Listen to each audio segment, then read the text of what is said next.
Hello, everybody. Um, Saturday Cheers. already. So, hello, JV. Oh, it is Saturday over there, isn't it? It's Saturday over here, you know. Wow. Um, so uh, I'll say hello to everybody in a wee minute. So, just want to, well, sure. Well, yep, there's people turn up now. That's good. It's always worrying when you hit the live button and there's nobody there, you know. We So see it all the yeah. time. So just to explain, I'm doing something slightly different. I'm still doing the normal 20 question show, but I want to do the odd out and out music show. So, um, what we're going to do, I'm going to ask JV 20 questions plus. Technically, it's plus two, but we'll get to that later on.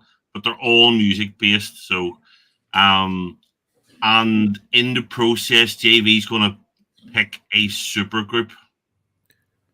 Oh, is that what we're doing? Yeah. So, Okay. not just that, but we're going to get you, and you're going to, you're going to pick who's the best at, X, Y, and Z, and I'll take a note okay. of it. At the end of it, we'll have a group, So, Hey, so Seth.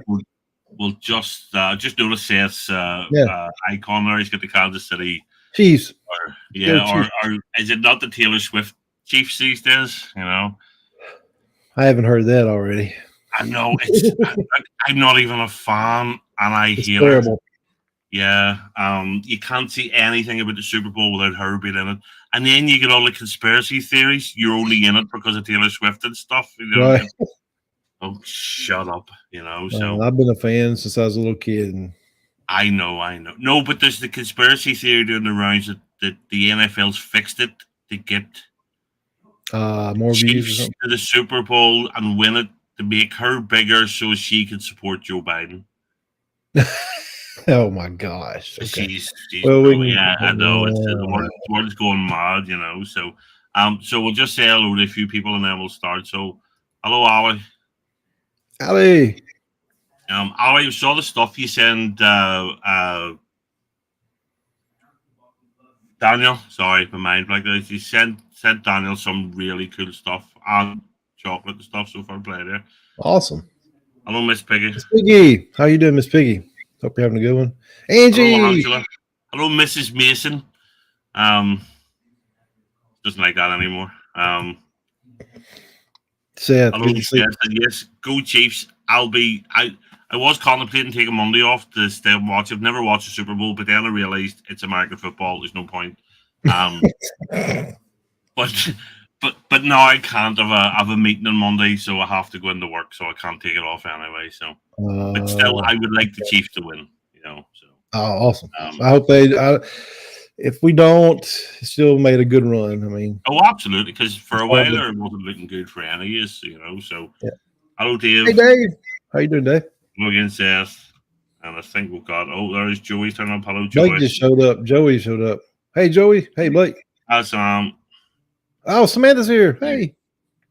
Let me see if I miss Blake. Blake's here. Blake, please tell me you changed bandanas. So something a bit more manly. Okay. Right. Okay. So I'm just gonna see about shit. It's just music stuff instead of random nonsense. Just random music nonsense instead. So. Okay, it's just different. It's just a different form of nonsense. Yeah. Different sort of nonsense, but it's just music stuff, So just change it up, and so and the first one is just a very open one. So just tell us about your musical background. So what got you into music, and your journey into bands, what bands that you played and stuff like that. You can be as glib or as detailed as you want, So what got me into music? My mom played the piano in the church, and my dad played the guitar. He played in clubs when he was younger and stuff. And my brother, but my mom had me take piano lessons when I was like I think it's about 6 years old or something like that. Right. And then I wanted to learn the back of the book. I didn't want to learn the Twinkle Twinkle Little Star. Yeah. See, so I mean, because the thing was, I didn't know at the time, and my teachers told my mom that I'd never be a musician because I tried to I wouldn't read the music because when I Right. did it, I already knew it. Okay. So I didn't know I had a gift there. So like I could just do it one time and I don't need the music. Really? Bit of a savant then? I don't know about that, but I'm just saying that I didn't need that. But I learned later on that was a gift. But and then my mom had me up in church. I'll never forget this. I'm like 6 years old in front of church singing a song in front of everybody, and I was like nervous. I still remember it, but that's what got me where I could do that on stage. Right. But then later on, my brother was fast forward. My brother was a real good drummer. He still is. He doesn't play anymore, but he was amazing. He could play Rush or that band you love. He could play every bit of it, like lick for lick on it.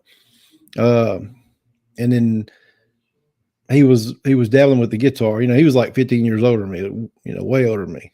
And so he was playing some Scorpion song, Breakout, and he hit that die bar and went down like that. And I was like, oh, I was addicted. I was like, you got to show me how to do that. I was just blown away. And it was my obsession to get better than him. So that's kind of what started that. And then we played in a band later on together. Right. Played festivals all over. And so he was my big musical influence. But I've got my brother played in this memorial jam. Like they got together and the whole band got together and played again. And then my cousin brought me. I was like 12 or 13. I've been playing guitar for a while. And this band that opened up for them played a song called Fire. And I was blown away. I said, who did that song originally? My cousin said, that's Jimi Hendrix. I said, Jimi Hendrix? Who the heck's that? Oh, he said, you ain't never heard of Jimi Hendrix? I said, no, man, that's not my era.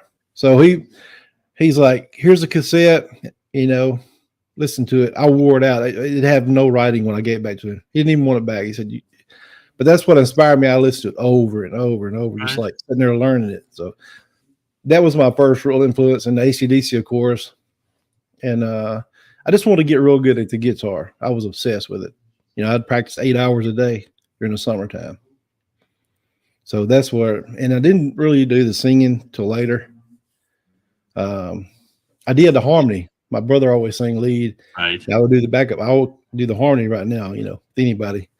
But then I started doing lead. So kind of forced on me, like, you need to do more lead, I don't want to. I don't want to be out in the front. I want to just sit back here, do my thing. I'm confident on this and my backup vocals. And that's kind of where it led me. And then we played, then of course later on I hooked up with, Blake and the guys, and we played all over in that band too, Stone Aces. So I've been in a bunch of different bands. I can't even name you all of them.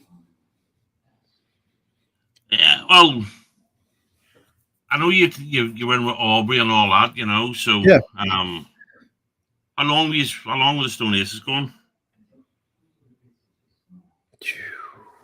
Wow, that's a good question. I would say 4 years at the most, maybe. Right. And when I came in, I was like one of the ones. See, Blake wasn't in the band at the time. I joined the band. They weren't doing anything because they were just staying in the shop. All they did was practice in the shop. That's all they did. We're going to get these songs. When they brought me in, Derek did.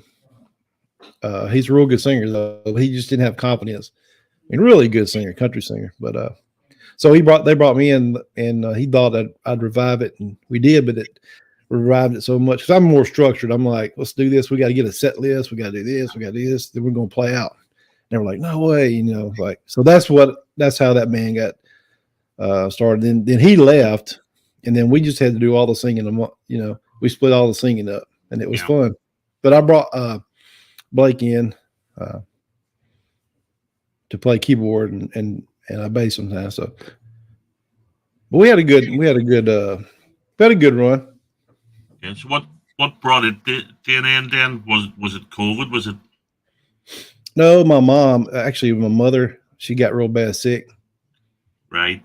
So I was having to spend time, in the hospitals with her and everywhere. So yeah, my mom was like, had me when she was like 40 something. So I was like, we're having another kid. So that's the reason I was like the young one, Yeah. but They I didn't. mean, I had the great parents though. I mean, but she could play she could literally play any song by ear and just transpose it on the keyboard, which I don't know how. I can't even do that. Transpose it. Keyboard, you got to change the keys all up. Yeah. On the guitar, you just move up or down or whatever, you're a different key. But no, on a piano, you've got to actually know what you're doing on that. So, but yeah. Oh, for some reason, I always thought it was COVID put paid to the Stone Aces. I didn't realize. no. What happened was she got real bad sick, and so I was staying with her a lot, and I was like, I had to back away a little bit. So and it just kind of lost interest after that. I just kind of like, well, we had a good run, and it was mainly me. I mean, they could get somebody. Actually, I think Blake and some other guys got together and was going to do start up a band, but it never did take off or nothing. But do you miss it? Do you miss gigging?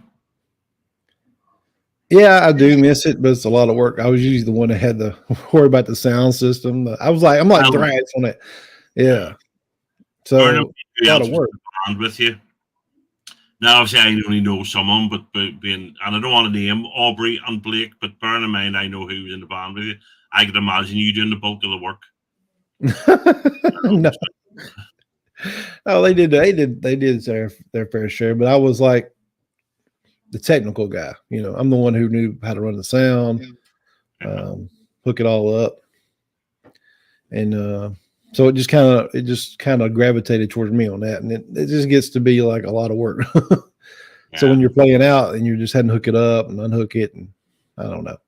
If I just went up there and played, I would still be playing all the time. So if you can afford a roadie, basically, so you turn up as a talent. I would be have your rider in the back room, and yeah. And we were just some roadies away from still going right now. Yeah. I know. I actually was a roadie at one point, and really? Did you go on the road, or you was just a local roadie? My mate's dad played. There were a wee 2-piece band, and cool.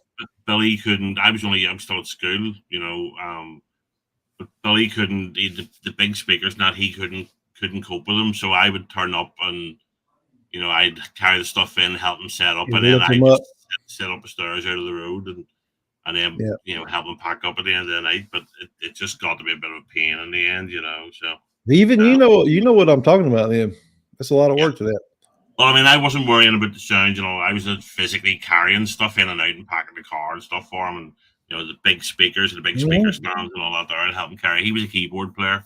They were both called Williams, so the band was called Double Bill. The double build. Double Bill, And I always laughed. He was, you always joke about the Irish Americans, but his name was William Neil, or Billy Neil as it would be here, because William's Billy or Liam, depending on who you are.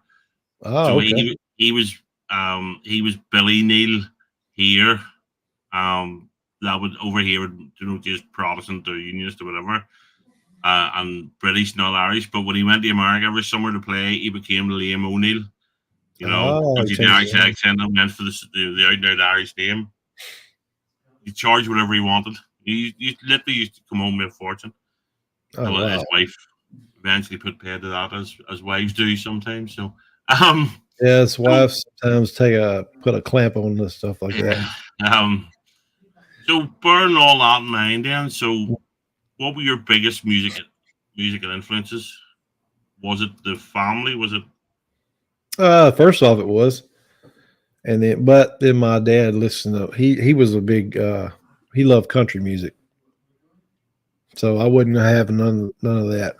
It didn't take me to when I was probably about 24 or 5 is when I started actually going back and listening to the country.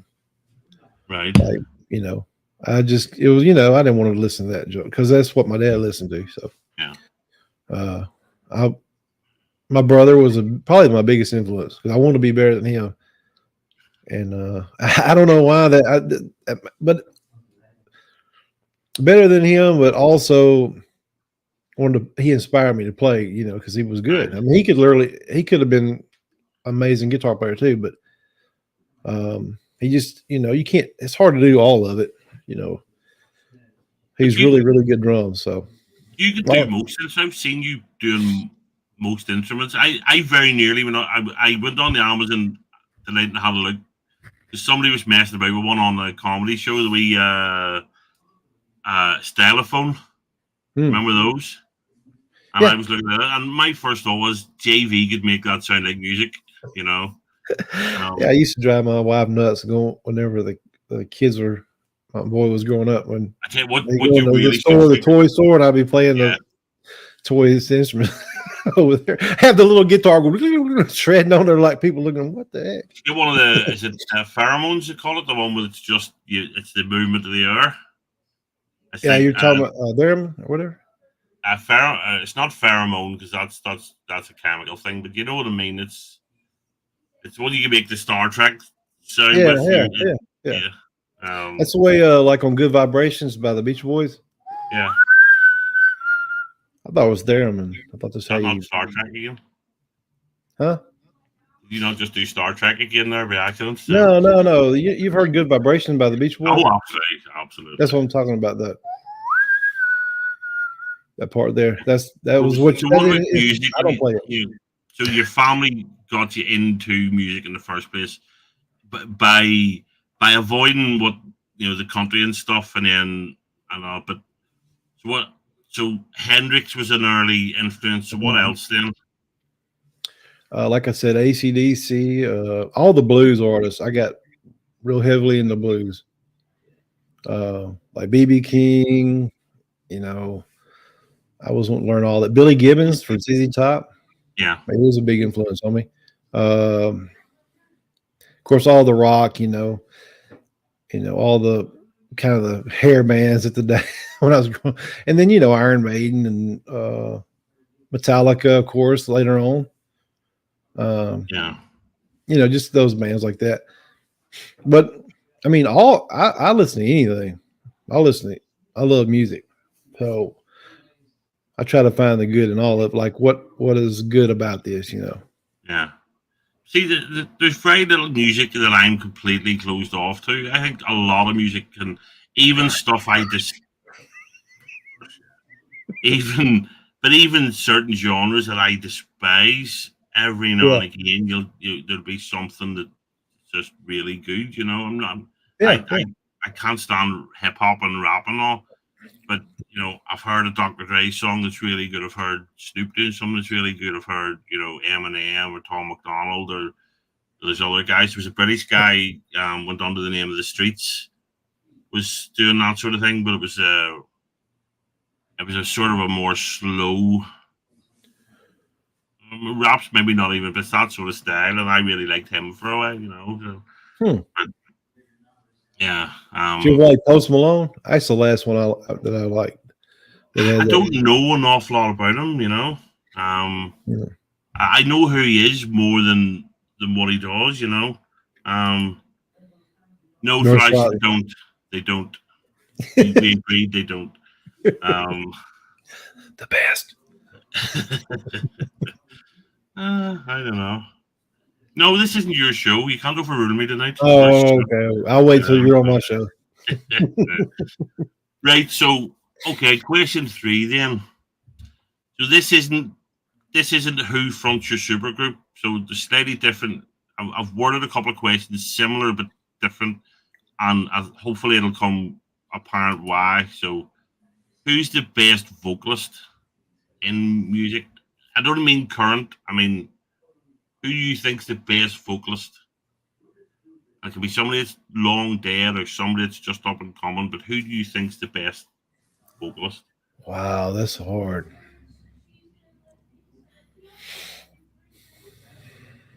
But see, the best vocalist may not be in my all-time favorite bands either, though. That's all right. Because I mean, I've said this. There's guys out there that I love their voice but don't like their music. The guy from Shinedown, I don't know his name. Mm-hmm. I think he's got a great voice, but I'm not a fan of any other stuff. Eddie Vedder. I don't really like Pearl Jam, but I think Eddie Vedder's got a great voice. So one isn't necessarily, Be hard to nail down on this. I personally think Steve Perry is as good as any singer from Journey. Doesn't mean I Journey, love all right? their music, but Yeah, oh man, his voice is amazing. Really good. yeah. So So, better than Plant, better than Mercury, better well, than that's what I was going to say. Plant is right there too. I've started to say Plant, but I'm thinking, oh man, see, to me, his voice is smoother. I mean, just being honest, I love Robert Plant, but yeah, James Dio is a great one too. Yeah, that's yeah, great. yeah, That's a great shout as well. yeah. That's a good one, Stone. Yeah, I thought about him too. Those would probably be my top three, really, as far Yeah, as but But yeah, Steve you have to Perry pick can. one. So, Oh, if you were put on the spot, if it was right, pick one or else. Who would you say is the best vocalist in the history of music? in the history of music. Oh my gosh, I thought you were just doing Well, rock. no, sorry, yeah, it's rock for us because we're I'm mostly gonna rock say guys. Elvis because Blake would love to hear that. He's not watching anyway. Uh, That's right. Blake don't watch our stuff. I forgot. no, no. Blake, I know you're out there watching, but go ahead. No, I'm just gonna stick with Steve Perry. Okay, I think he's got a fantastic voice. I don't know. He can sing anything, I think. right, okay. See, funny enough, I've got my list now of stuff to listen to from last Saturday and from all the rest of it. So, Mhm. that's the best vocalist. So, Right now, if you ask me right now, oh, the best front man. Oh, wow. so it can be different then. So, who was the best frontman? Because Okay. Yeah. you've been on stage. Somebody that can sing can be but who has that presence to lead the band, to be at the front and draw the crowd? And Blake's here, so I'm gonna say Elvis again one more time. Okay, Which Elvis started all the whole entertaining like that anyway. Blake's back. But So I wouldn't say I would. I'm gonna have to go. I'm gonna have to go Freddie Mercury on this. okay, I think he was the best front because he liked to own the stage when he's up there. Him and I, Plant, it's close. yeah, I can't think of anybody better, and I'm not saying that Queen's the best band in the world, but Freddie at Wembley that time, Oh yeah, that's what I'm thinking about. Yeah, yeah, yeah. I mean the two, I mean obviously live, he saved Live Aid. I mean, they reckon Queen and him was the ones that saved that concert, Yeah. and then them going back and doing it themselves, but I mean they're funny. I mean, Thrash should put one in. I think he's not the best singer in the world, but I think Ozzy's a great front man. I've said I Yeah, I yeah. don't like Ozzy's solo stuff, but I loved him as Sabbath, and having seen him live, even though he was an old man, saw him twice in fairly quick succession there, and he Yeah, still had David the Lee Roth. crowd like that. He was fantastic. But David Lee Roth was um, good too, but he yeah, no doubt. I don't. I would say I'm gonna stick with Freddie though on that because I'm thinking it's just the way I don't know stage presence on like he yeah, on the stage kind of. yeah. I don't I know. mean, I've only seen him. But the last time I was at Download, we were talking to some guys that saw Queen play at Donington, and I was just so jealous. Mm. But I've only seen DVDs and stuff, and even watching the DVD, it still feels like he's talking to you. When you know what I mean, when he's talking to the crowd, it still feels like he's talking to you. Right. It's weird because there's 80,000 people in the crowd, or 100,000 of it is at Wembley, and it's weird that, but it's just. I mean, he literally is the crowd of God. If he says jump, they're all how Mm. high. It just. I know that naturally happens at gigs because you've paid to go and see somebody that you like. But I think Freddie, and I also think Freddie's one of those guys that broke out from wasn't just a rock guy. They Oh crossed, yeah, no, yeah. and obviously he did opera stuff and that as well. So Yeah, so I think Freddie's a very, very good. Sorry, I said Kitty Lee from Rush. I know I'm doing my best to ignore him. I'm trying to help you hear it though. I'm trying to. Okay, so those two questions lead on to this one. So the first pick for your group, then, who would front your band stroke supergroup then? Oh wow! You have to decide singer, frontman, presence. This is your first solid pick then. So, well, if you're gonna have both, no, it's one. I may have to pick a different person then if you're wanting. No, because you could go Freddie because you think Freddie just overall has more to it. You could go, whoever you want because you think they're a better singer and might work with other people better in the band. So it's because I always think there's a big difference between a front man and a singer. Yeah. So you're a musician. Well, not really. Freddie could be both of them though, for sure. Well, Freddie played piano and everything, and he sung and he led the. But you've been in bands and stuff like that there, so you know where I'm coming from. But so if you were picking somebody to be up front, I mean, you could even switch and go Plant. You could even. That's what I was thinking. Yeah, actually, because he's kind of got both. There's no wrong answer. At the end of the day, it's just it's a nonsense question because it's only a bullshit show on YouTube. But really? I thought this is. Oh man. Okay. But at the end of the day, it's a personal preference. Is what I'm getting at. You know what I mean? It's. Trying to think of all the great from. I mean, the only wrong answers is if you start naming people from Rush. So. Or somebody from the Who. Roger Daltrey. No, I'm going to go with Plant on this actually because I'm going Robert Plant. If you're gonna, because I want to be able to have both. So he's a mix of the two. You think? He's one of my favorite rock singers of all time. Oh, absolutely. But so I'm just trying to. So you think Freddie's a better frontman? Steve Perry's a better singer, but Plant's a better mix. I didn't say that all of them are great singers. I don't know. No, I'm not saying one's. I don't mean any of them are poor, but you're looking for a blend of the two, the showmanship and the singing. Yeah. I think. Or maybe I'm putting words in your mouth. Yeah, I think I go with Robert Plant on this. Yeah. Okay. Yeah. I think right now, if you ask me tomorrow, I may say something else. Yeah. Absolutely. Thanks everybody in the chat. Appreciate it. Yes, absolutely. Just you talk amongst yourselves there. So, right. So, question 6 then. What's the best gig you've ever been to? Not performed in. Because I know if I ask Blake that he's going to go on about. I don't go to many concert. I'm not a big concert goer, believe it or not. I'm more of a player. I don't like big crowds. Okay. The last best one I went to was probably Blackberry Smoke was the last really good one. But probably the best gig I ever been to, and I had to say this, is it's country. Because you had all these great country artists in one deal. George Strait, Straight Across America tour. Okay. And like him, Alan Jackson, Brad Paisley, Sarah Evans, all these superstars. I got to see all of them. So that's probably the single best one I've been to.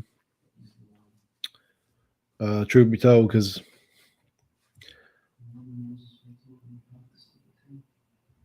But I've seen quite a bit of bands, but that's probably the best one I ever been to, where it was like one after the other,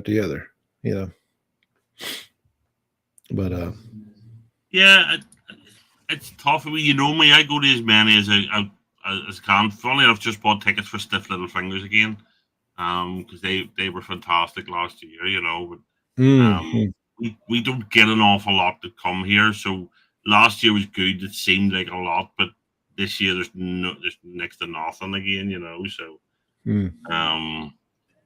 Bryce, stop answering these questions because you'll get your turn whenever I have you back on. Yeah, no, I'm writing them down. If you don't answer the same ones, we're gonna get on to No. you. Yeah, I'd be honest. For me, it's possibly Castle Donington download 2012 when Metallica did the Black Album. It was the anniversary of the Black Album, so they played it in its entirety, although they played it in reverse. Oh wow, okay. And then they went on to play a load of other stuff as well, and they broke the curfew and they got in trouble and stuff. You know, so that. But I've seen some really small, intimate gigs that were brilliant. You know, like the Australian Pink Floyd, ironically, and I wasn't even a Pink Floyd fan at the time. Just went just for, and they were brilliant. You seen Pink Floyd? No, it's the Australian Pink Floyd. It's a tribute act, but the last time they were here, the ticket to see them was like 180 quid for a tribute act. And I don't think so. But they're they're fantastic. They're really, really, really good. I think at one point that PP Arnold was did a couple of did the Dark Side of the Moon vocals. No, the bit. I think it was PP Arnold, but it's some reasonably well known singer. Toured with them for a bit, and they were only a bloody tribute act. So. Right. But Later, so I'm not sure. Okay, so question 7 then. Supergroup time again. Uh-oh. Who's your favorite keyboard player? Not Blake. Does it? Can we do piano and keyboard? Well, it's who you're going to put in your group, so it could be piano and or keyboard. It's either going to be Elton John or Billy Powell, and I don't know if you even know him. I know the name. Yeah, Billy Powell was Leonard Skinner's piano player. Right, he was amazing. Right. I think I'm going to go Billy Powell just because a lot of people don't. Just I always get his name wrong. The guy from the Doors, Ray, is it Manzarek or something you call him? Yeah, I can't ever say his name right either. I know who you're talking about. Yeah, he's awesome. Yeah, right. Keyboard, as far as straight keyboard playing though, if you're talking about keyboard. Remember, this is your super group. Oh, okay. I'm putting Billy Powell in there. I want him to play, or Billy Preston. Either one of those. Well, you're picking. You're the one. You're the one putting the group together. Okay, I'm going Billy Powell then from Leonard Skinner. Billy Powell. Right. So keyboard. Yep. He's awesome. Right, Billy Powell. He doesn't get the recognition he deserves. He is a phenomenal keyboard player. Okay. See, there are people. I think they're wrong. Some people say that keyboards don't belong in rock, but I disagree. If you put the right instruments in and it's well done, I don't care what you're playing. You can play a bloody kazoo if you know what you're doing. So right. Almost. And this thing, James. Okay. So, I'd be on the keyboard one's one I left off mine because I don't know an awful lot of them, and I would Alan John I just don't like. I like some of his stuff, I just don't like him. So. I was good. I almost said Jerry Lee Lewis though. He was fantastic. Yeah, he played. My mom told me, back in the day, he came and played at a local town, and he would just come in and he would play their piano, and he beat it up and set it on fire, and they banned him from ever coming back to town again. He's still got a ban from ever going back to this one town. Really? Yeah, in Arkansas. I mean, we're not very far from Memphis, where it all started. Though. Yeah. So yeah, it's one thing I know America's so big. It's in my head. I'm still thinking, right, such and such is playing. That's not far, but it is. It's massive for you. But I do really wish, because Northern Ireland's a really small market, so we don't get an awful lot of big. Someone will come if they're coming to Ireland to go to Dublin, but getting up and down to Dublin, it's super expensive in Dublin, and it's a shithole. I don't want to go there. I'm joking. I would die to Aviva and so ACDC and all playing. It's a pain getting down because you don't want to drive because you're going to be drinking. So you get the train down and then trying to get a hotel, and it is wild expensive, and it's so it's to see a concert, yeah, it's a lot of money, and it's okay. So question 8: who's your favorite group of all time? Man.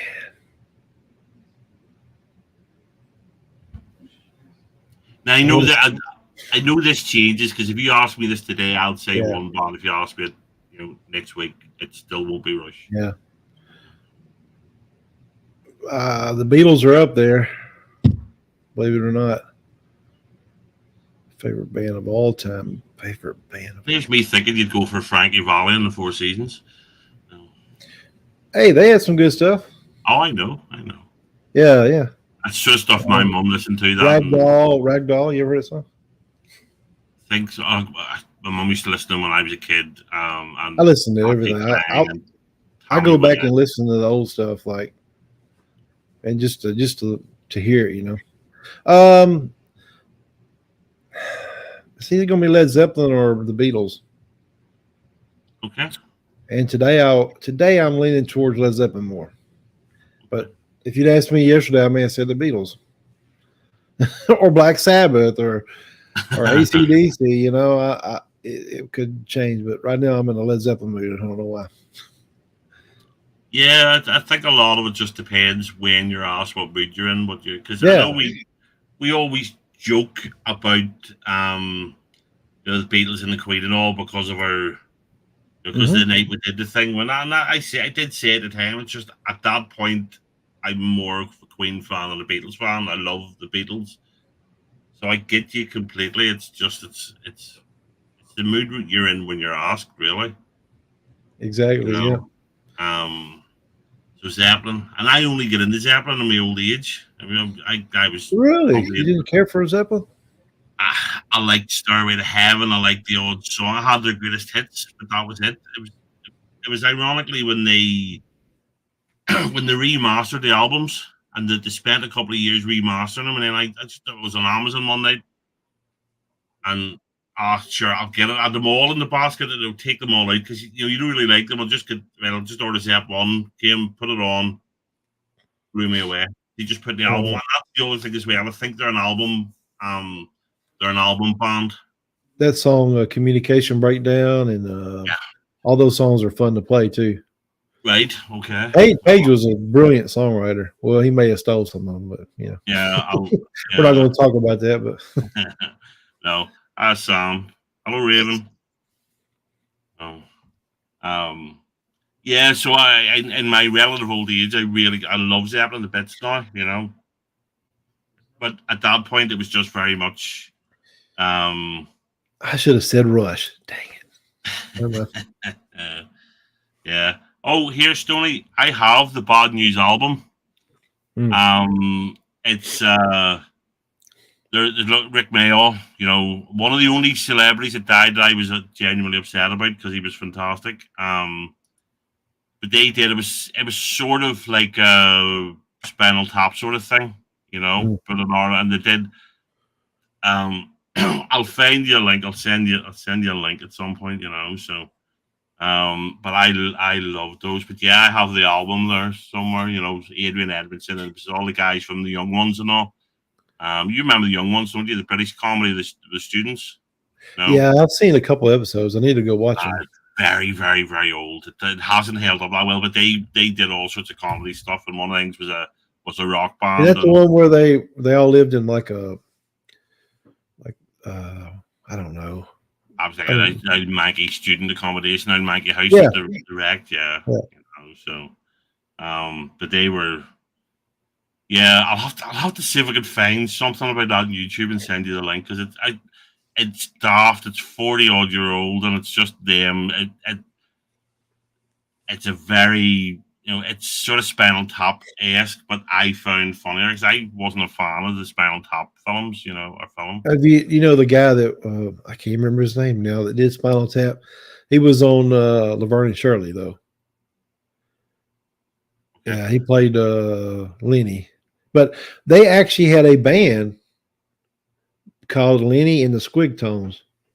Check Right. them out. They're funny. I'm talking about it's hilarious. Before Spinal Tap, Right. Okay. before he created that. But it's The just Laverne and Shirley, I think I only know that's the thing that Wayne's World sort of took the piss out of it when they're on the.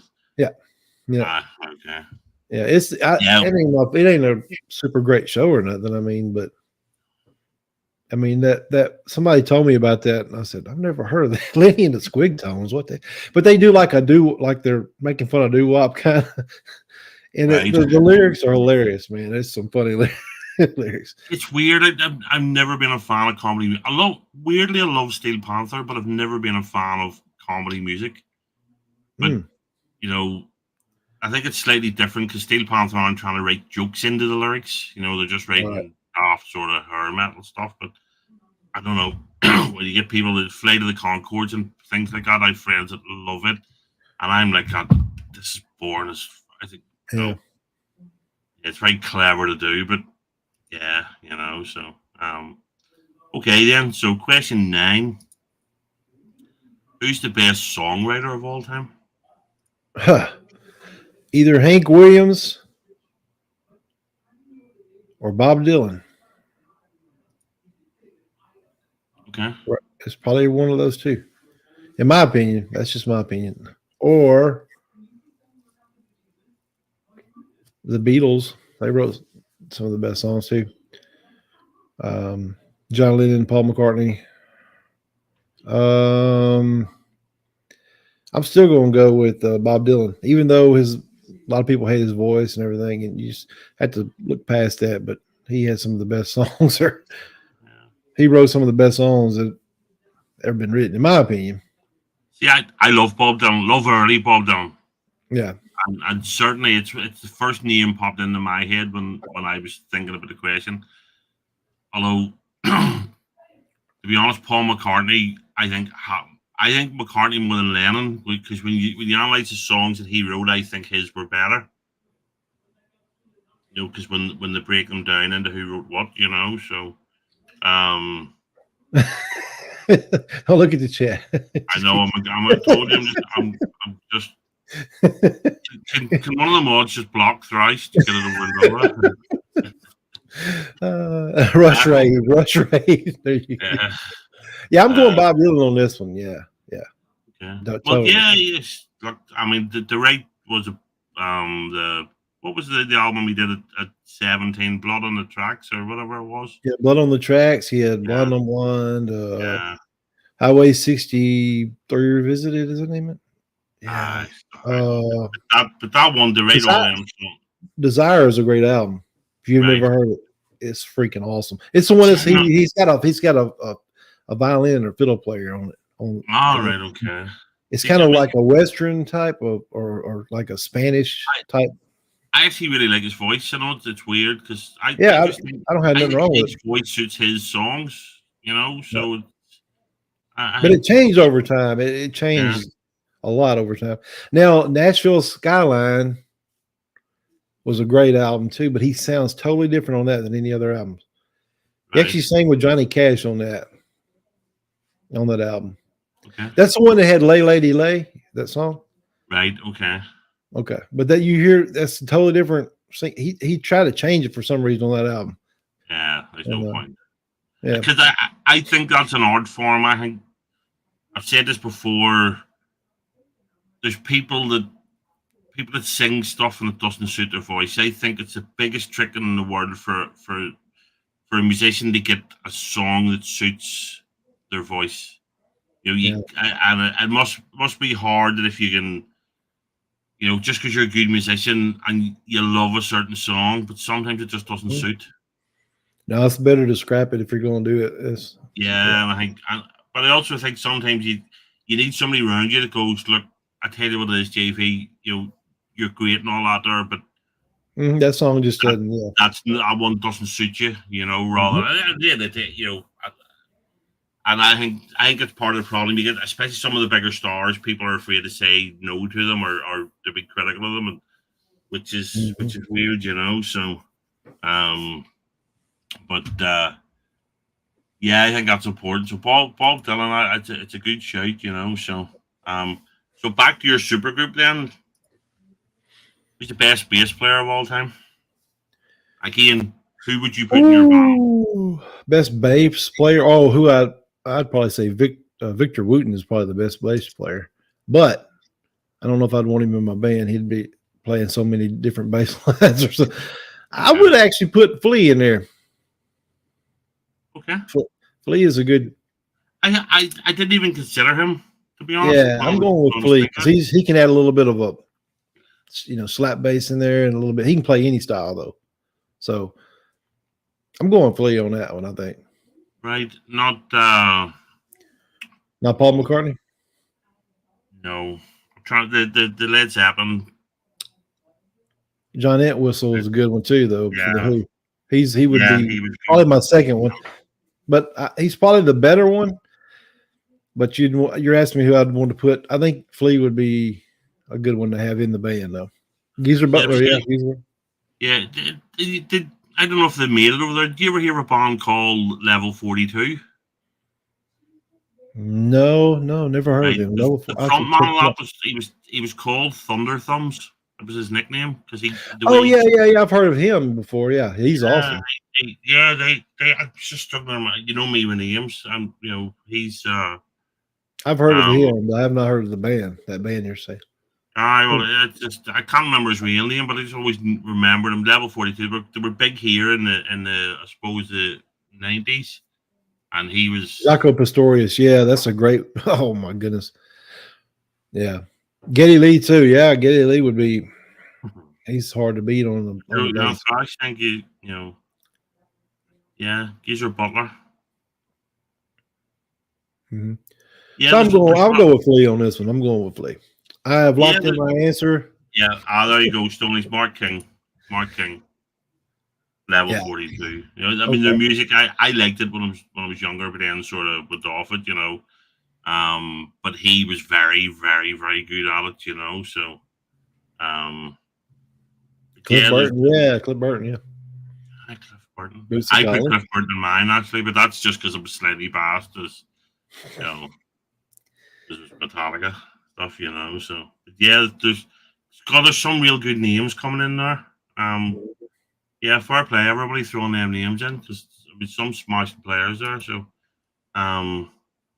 okay then, so question 11, what band do you regret not seeing live? I know you're not a big gig goer. Zeppelin and Sabbath, the early Sabbath. Okay, I wish I could have saw them. Early Sabbath, right? Okay. Yeah, it's tough that the era. I mean, I've seen Sabbath with mostly the original when they reformed there. Oh, okay. Well, yeah, I would like to see it.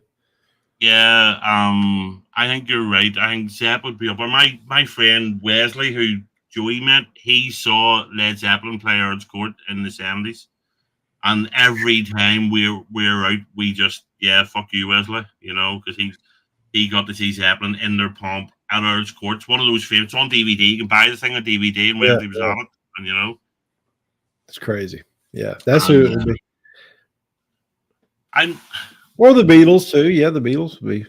I'd love to have got to see the Beatles play live. That'd been awesome. I love the Beatles. I'll be honest. I know this will drive Blake nuts, and it's purely by accident. I would have loved to have seen Queen back in the day. Freddie up front. Queen. Yeah, that would be a good one too. Yeah, to be at Wembley maybe for that big gig, Because I always say when he's talking to the crowd, it's almost there's a bit where he's playing when we got a champion. He thanks the crowd. It's like and maybe I'm reading too much in it because I know what was happening, but it felt like he was saying goodbye to his fans that night. Mm-hmm. It was weird, sort of moment you're not going to get too often. So yeah, I think I love the Beatles music. I don't think I would want to see them live. Zeppelin's a good shout. Pink Floyd back in the day. Oh yeah. I guess I'm gonna stick with Zeppelin on this. Yeah. again, it might just depend. Or it could be AC/DC with Bon Scott. You know, if you were going to be specific. Milli Vanilli. Who said Milli Vanilli? Oh my gosh. I know. Yeah. Yeah. That's Paul's favorite man. I know. And the thing is, he's not even joking about it either, you know. So. Oh really? Oh, okay. He's got Milli Vanilli album and all behind him when you see him when he's going live. He's genuinely got and I thought he was joking. No, absolutely not, you know. So okay. Yeah. So back to our supergroup then. So I've worded this as who's the best lead guitarist of all time. So you can answer that. Ooh, lead guitar. So you then have to pick somebody for your band then. So lead guitar. Who's the best lead guitarist of all time? What's that? Wow. Best's probably the wrong word. Who's your favorite? I mean, but you could answer that from a technical point of view. Who you think's the best guitarist? But it's not necessarily who you would put in your band. I know everybody says Stevie Vai or Stevie Ray Vaughan, but it's no. I'm going Eddie Van Halen on this. Okay. He was the one that actually changed the whole landscape of it. There was, in my opinion, there was 3 major guitar influences that changed or revolutionized guitar in the rock era. Jimi Hendrix was the first one, and then everybody tried to play like him. Then Eddie Van Halen, everybody started trying to tap, which that wasn't all he could do. I mean, he was a genius. And then later on was Malmsteen, Yngwie Malmsteen. I don't know if you ever heard of him, but that influenced a lot of sweep picking and pick. They all 3 changed the course of everybody, the way everybody played. So, right, okay. I consider them like the big 3 that kind of changed the technique, like technique wise. Like everybody changed. They're like, oh, wait a minute, I didn't know you could do that. So, okay, so I'm going Eddie on this. If they're the best, so who makes it into your band then? Who fits your band best? Remember, you're picking anybody you want. There you go. I mean, there's Gary Moore's, Angie's named as well. Who's going to be in my band though? Probably won't go Jimi Hendrix, to be honest. Probably Jimi Hendrix. If you're just saying who do I want to be in the band, it's gonna be hard not to say Jimi Hendrix. So not Eddie then, because I had written down EVH because I thought that's what you were going for. Anyway.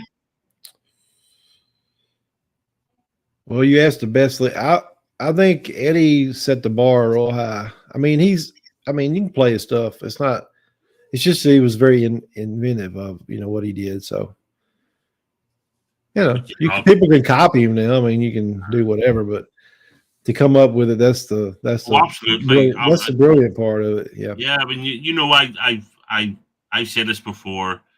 There's really good guitarists out there that play really technically brilliant, but they're not writing Stairway to Heaven. They're not writing All on Watchtower. They're not, so I think there's a big difference between, there's a big difference between learning to play and copying somebody else's style and creating a style or writing the songs, so Jimmy then. Yeah, if you're going to ask me who I'm going to have in the band. In the band. Okay. Yeah.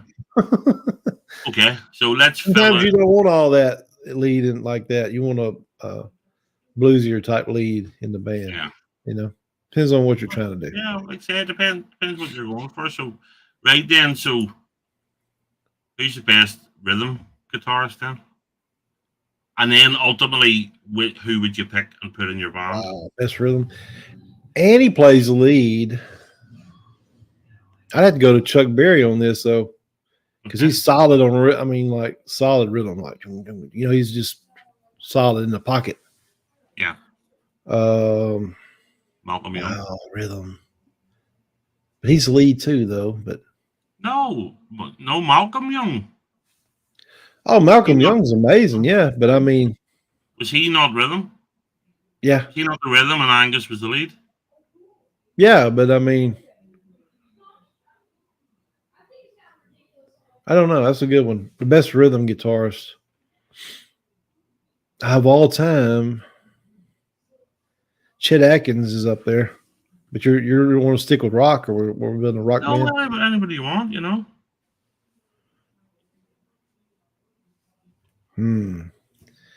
Let's That's a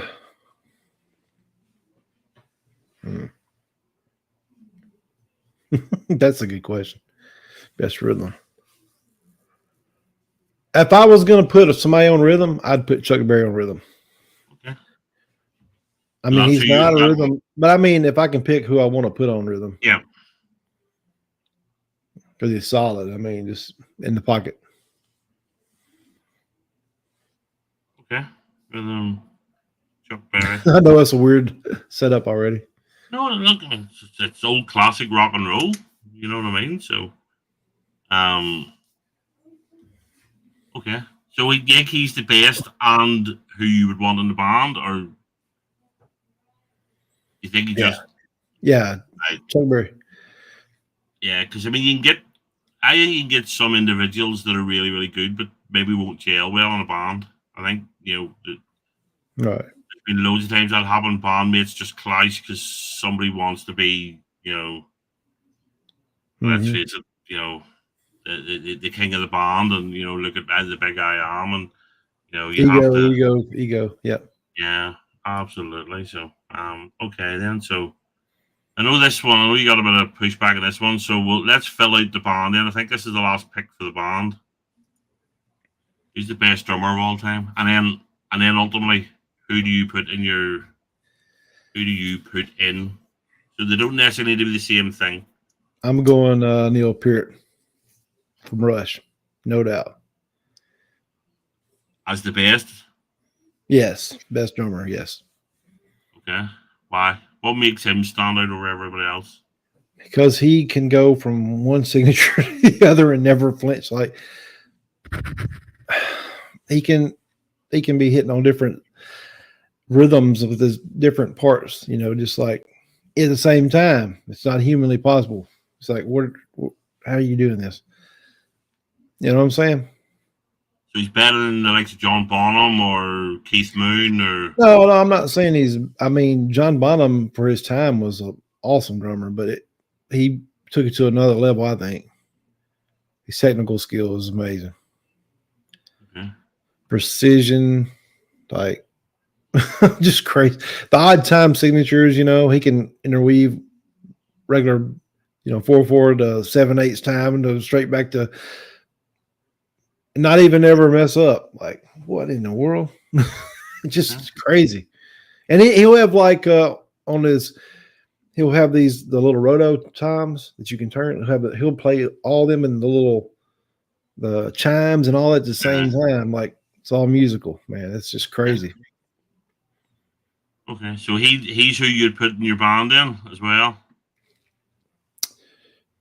Oh man. Remember, being technically gifted doesn't necessarily mean he jail with a band. Ian Pace is, like he said, Dave says, amazing. Yeah. I think I'm gonna keep him in my band though.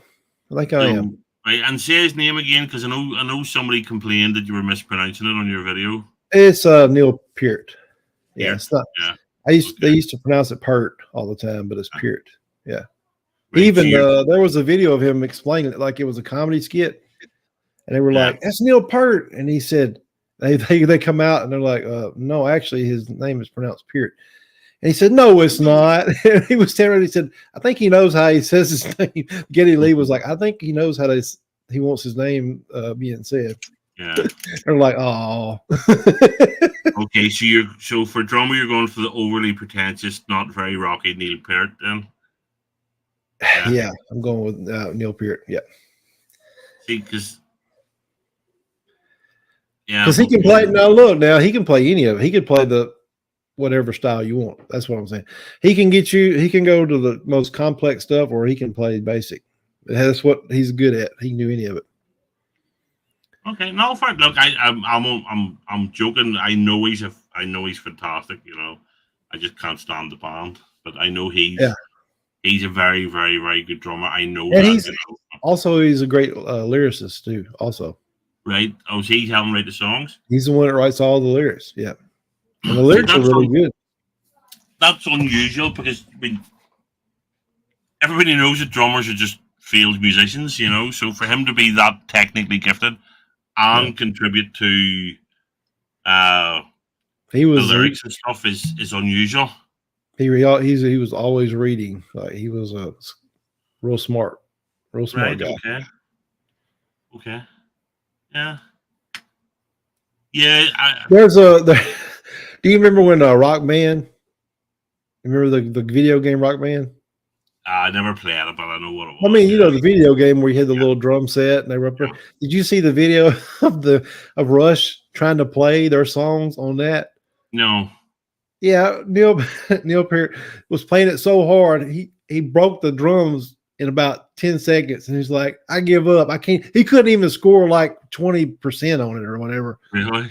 He couldn't even, because it wasn't musical. You know, that's just a robotic. You know, it's not like real playing a song, but it was funny. The whole drum set was tore up. They could not beat the song, and it was their own song. That's weird. Maybe I have to look for that after this. You know, it's funny. It's funny. Yeah. Right. So that's your. We'll revisit the band at the end then. So, question 15 then. What is your favorite owned instrument and why? Because obviously we can see you've. I mean, I can see it. I can see 4 guitars there, and knowing you've got more. Can I go grab it? Absolutely. It's not in this room. I actually have it in there. Hold on. I'll be right back. Yeah, no problem. And for everybody watching, thank you very much. I am marking the questions as usual, and we will. I will ask as many as I can at the end. Hello, Tommy. You know, so and I have to say it's been great because the amount of people joining in, naming because a lot of musicians and players now I hadn't even thought about, you know. So, so fair play. So far, I'm glad I did this one just to change things up. So,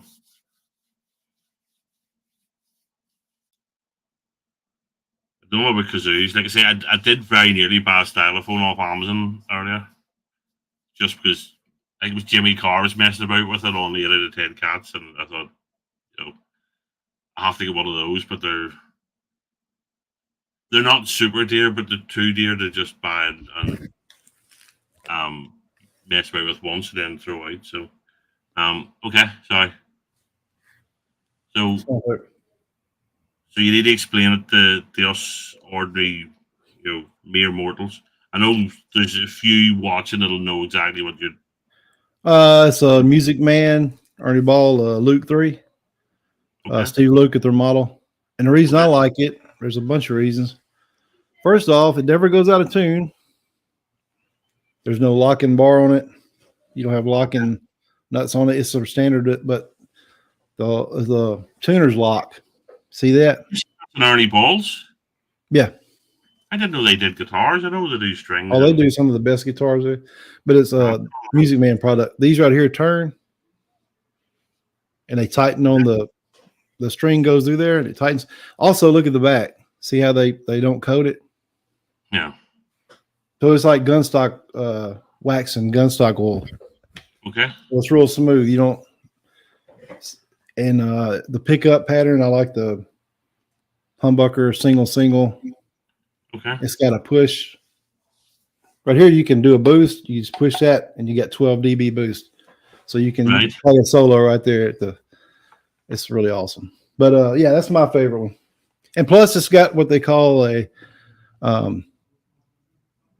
nut. The nut on there, right? It's cut. I don't know. You can't see that, but anyway, it's like cut where it is staggered, because the G string's always your one that's going to be out of tune. Right. So it's actually slided back where it's a different length than the rest of the strings. So it's actually it sounds the same all the way up and down the fretboard. It doesn't go out of pitch as you go up. Right. Okay. No, cool. Yeah. At some point, when we're not live, you can hook one of them up and you can show us a few of them. So yeah. And then my Les Paul back here, that used to be my all-time favorite. Yeah. Till I got this one. So well, I mean, you know me, I love the I from a musical that's point a of view, I great couldn't guitar. pick one over another, but I just love the Les Paul style, So and I don't know, so I just have to defend myself. No, it's not fucking Lizzo. I can't stand that. Let me play a Lizzo song real quick. I don't know any, but I could play one. No, let's not end the stream like that. So, okay then. So, question 16. What is your favorite current band? Oh, there's really you and I nothing. listen to a lot of stuff that they're not about anymore. But so, who's playing these days that you really like? Favorite band right now? Yeah. There's really nobody out there that. Nightwish, I think. If that'll get me more viewers, I'm saying Nightwish. No, I'm kidding. Look, you already got 10 more people show up. Yeah, it's working. No, I'm kidding. No, probably Rival Sons, and Blackberry Smoke are the last two that I actually like. Okay. And that's been a while. So, hey, can you think of any new bands that are? What was that one you had? I like that band that you saw live. Current bands. So yes, Blackberry Smoke were brilliant. Rival Sons were really good. Dirty Honey, who supported Dirty Honey, that's it. They're good. They were really good. My current favorite band would be Nothing But Thieves. Yeah, absolutely. I'm with you, Stone. I'm with you, Stone. What's that? Yeah, to read his comment. All right, okay. Yeah, I agree. Of current bands that are actually selling stuff at the minute, Rival Sons were brilliant, Blackberry Smoke brilliant, love Nothing But Thieves. I mean, the last album was a bit hit and miss, but you're a bigger fan of them than I am. Nothing But Thieves. Yeah. I mean, they're good, but I mean, they're not. They have some good songs, but I've tried to listen to their album. It's like one or two. I suppose it depends which one for because truth be told, if I'd have started on the wrong album, I wouldn't have liked them. What about NSYNC? Are you still in the NSYNC? Just kidding. Depeche Mode or whatever that band is. Yeah. See, Sam knows all the way.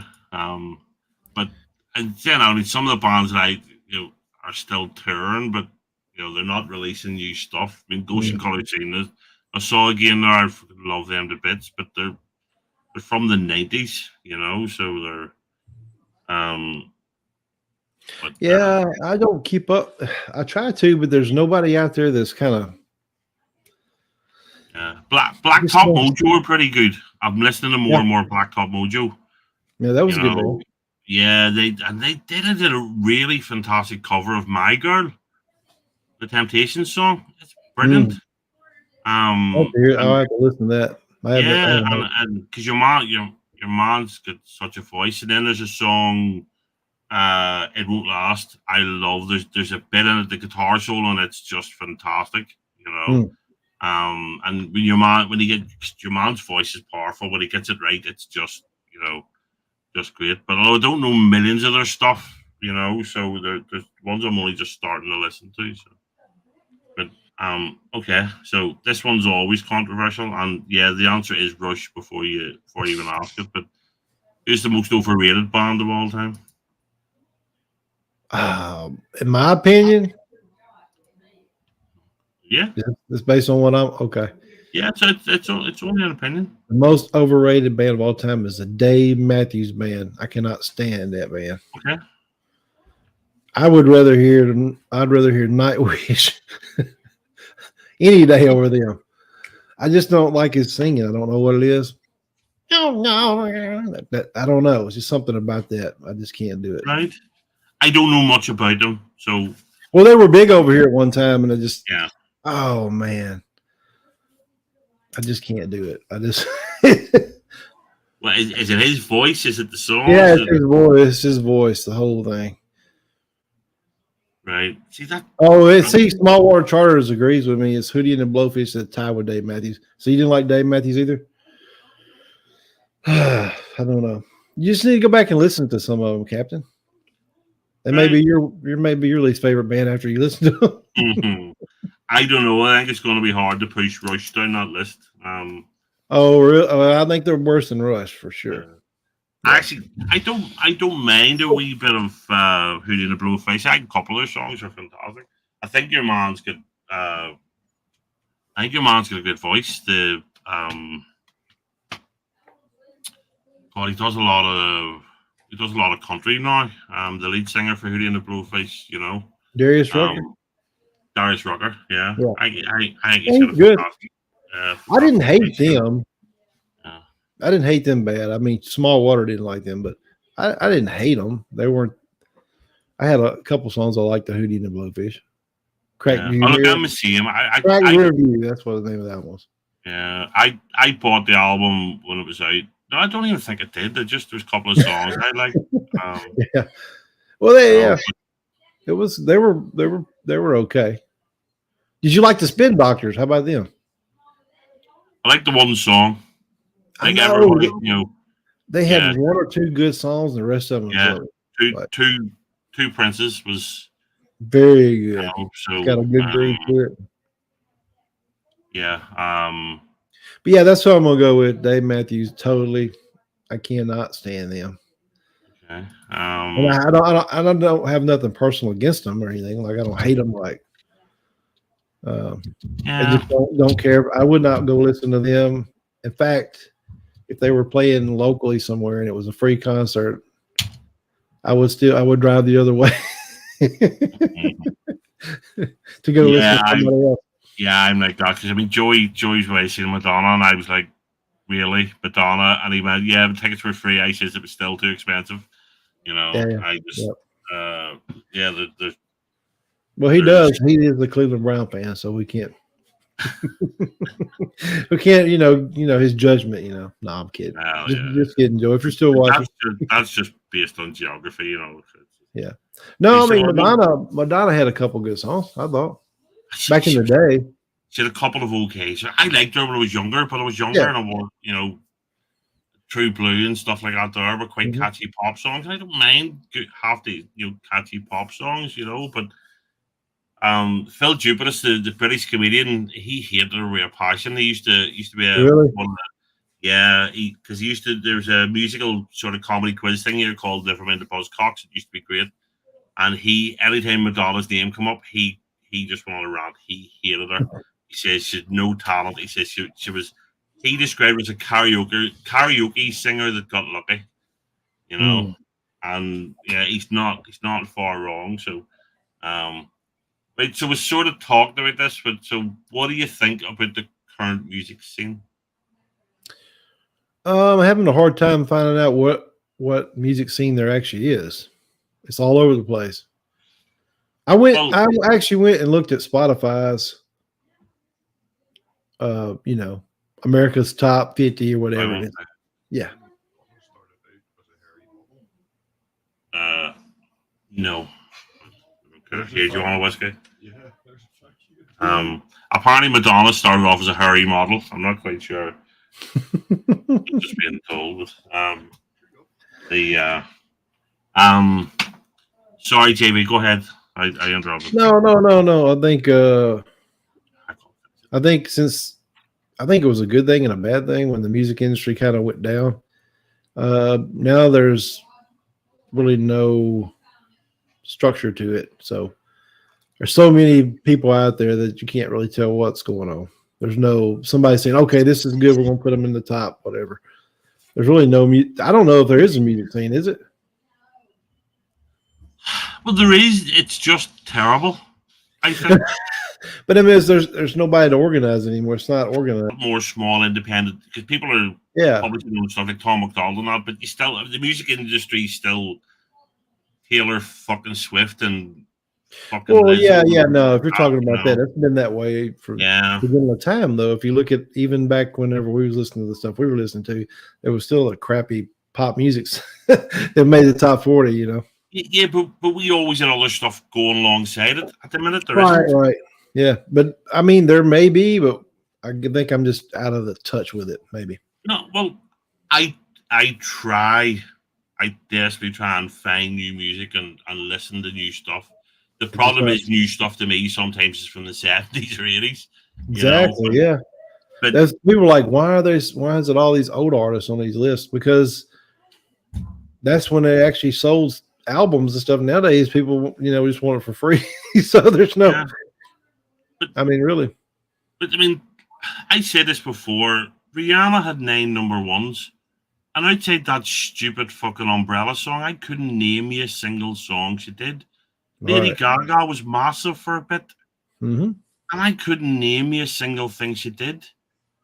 You know what I mean? I'm going generous and saying she because there's doubts about Lady Gaga, if you believe the rumors, you know. Um, but No, like Taylor Swift's the biggest star on the planet, and honest to God, I couldn't name you something she's done. yeah, Really couldn't, you know. And I think that's part of the problem. And you hear if you ever just listen to songs on the radio, they all just sound the same because they're all auto tuned for one thing, and they're woeful. Um, terrible. Well, auto tuning killed everything. I yeah, think. and I think Adele. I've said this before. Adele, for all her, when she sung, you could hear nothing was auto tuned. You could hear the Mhm. flaws in her voice. Not that she's very many, but you could hear the imperfections when she was singing. And to me, it made. I think it's part of the reason that she just blew up overnight. Yeah, When she was singing that "Someone Like You," you could hear the emotion and it wasn't being tuned out by a computer. yeah. I And think to me one of the thing about back then is that the artist had to be really good to be able to go out there and perform it like that.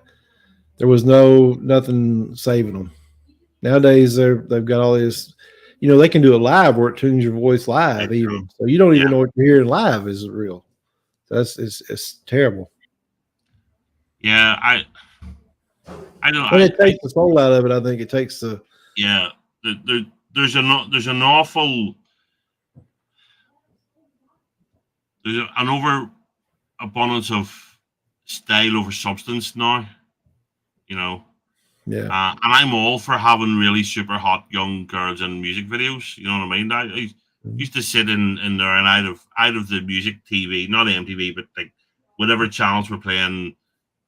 And if out of this muted to be listening to proper music, but watching Britney Spears sitting on top of the mountain with a wee low cut pair of jeans on and people like that there. But it was it was Hilarious. yeah. So you want to know? Let's face it, sex sales. Yeah. So you want to watch all that there, but I mean the music when I was younger, a lot of it was crap, but there was great music around as well. I would say the music in the charts was rubbish. Although I don't think it's ever been as weak as it is now. I really don't. It's so Well, generic. I like I said, I went to Spotify and looked at the different, you know, but you can go to different countries and listen to it. If you have spare time one day and you have Spotify, do that. Go to the hottest, 50 top songs and go to like Japan and listen to their music. Listen to the different ones. The bad thing is a lot of it sounds like Americanized, just pop bubblegum junk with their language. They sound just like a copy of that. Like, how did this happen? It's just like terrible. I know. Actually, I know the K-pop, the Korean stuff. Sounds just like the. It's terrible. Although the girly ones are really hot.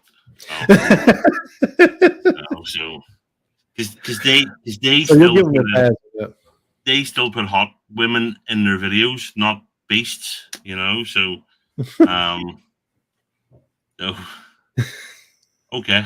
So what musically are kids missing out on that we had? Musically, what are they missing out on? Yeah. I think we have too many options nowadays. Okay. I think we can. I thought about this a lot. Say like a band back in the 70s or whatever. They got all their stuff practiced out, right? They wrote the songs. It was just more of a live event, and they worked them out. They worked them out to perfection. Yeah. And when they went in the studio, because they had to pay that studio, you know, their record company gave them money advance, but that was going against their time at the studio and all that to make the album. So they had to get in there and get it done, get it out. So they had to have their stuff down. That's why when they performed, they were real good and they got the stuff down quick. Yeah. Nowadays, you can sit there and mess with it and mess with it and mess with it until you're and it kind of kills the music, in my opinion. I think the playing of live together is where it's at. Yeah, because American bands used to be able to play live better than British bands to begin with. Because to break America, you had to tour. You had to do like 1,000 gigs. Mm-hmm. You know, where because the UK is smaller, you could get a fan base and you could do less gigs. And I'm not saying the bands were better or worse. Just the American bands tended to have more experience touring, right, playing live and honing things. You know, so I know it's one of the things Oasis didn't want to start. You know, Oasis were the biggest band in the world at that point, but they didn't want to have to try and break America by doing hundreds of gigs. They felt like it was starting at the beginning again. You know, when at that point they were the biggest, act on the planet. You know, so. Also, when I say learning to have too many options, kids, when I was growing up, we had video games, but it wasn't like it is now. All kids want to do now is video games, stay on their phone watching stuff. I mean, there's too many distractions to sit there and actually like, okay, I'm going to learn an instrument. That's a lot of work to learn an instrument, to learn how to sing properly, how to do this. It's a lot of work. And I think that's what a lot of them are missing out on. But also with that, they do have an advantage if they use it. There's more information on how to play. I didn't have all that. I had to learn out of a stupid magazine, than just imagine how you'd play it, So there's easier ways you can, like if I had what the stuff we have nowadays, I would have, man, when I was a kid, I was telling them what I would do. I think I'll be honest. The thing that made me put that question in was said it one night talking to one of the guys. Album art. I think kids miss out on it because we had the vinyl. Oh well, yeah. If you're talking about the musical experience, no, just in general. But that's what put the question in my head. Because I said I'm big AC/DC fans. My favorite band. Yeah, you don't have anything. I stood in the co-op.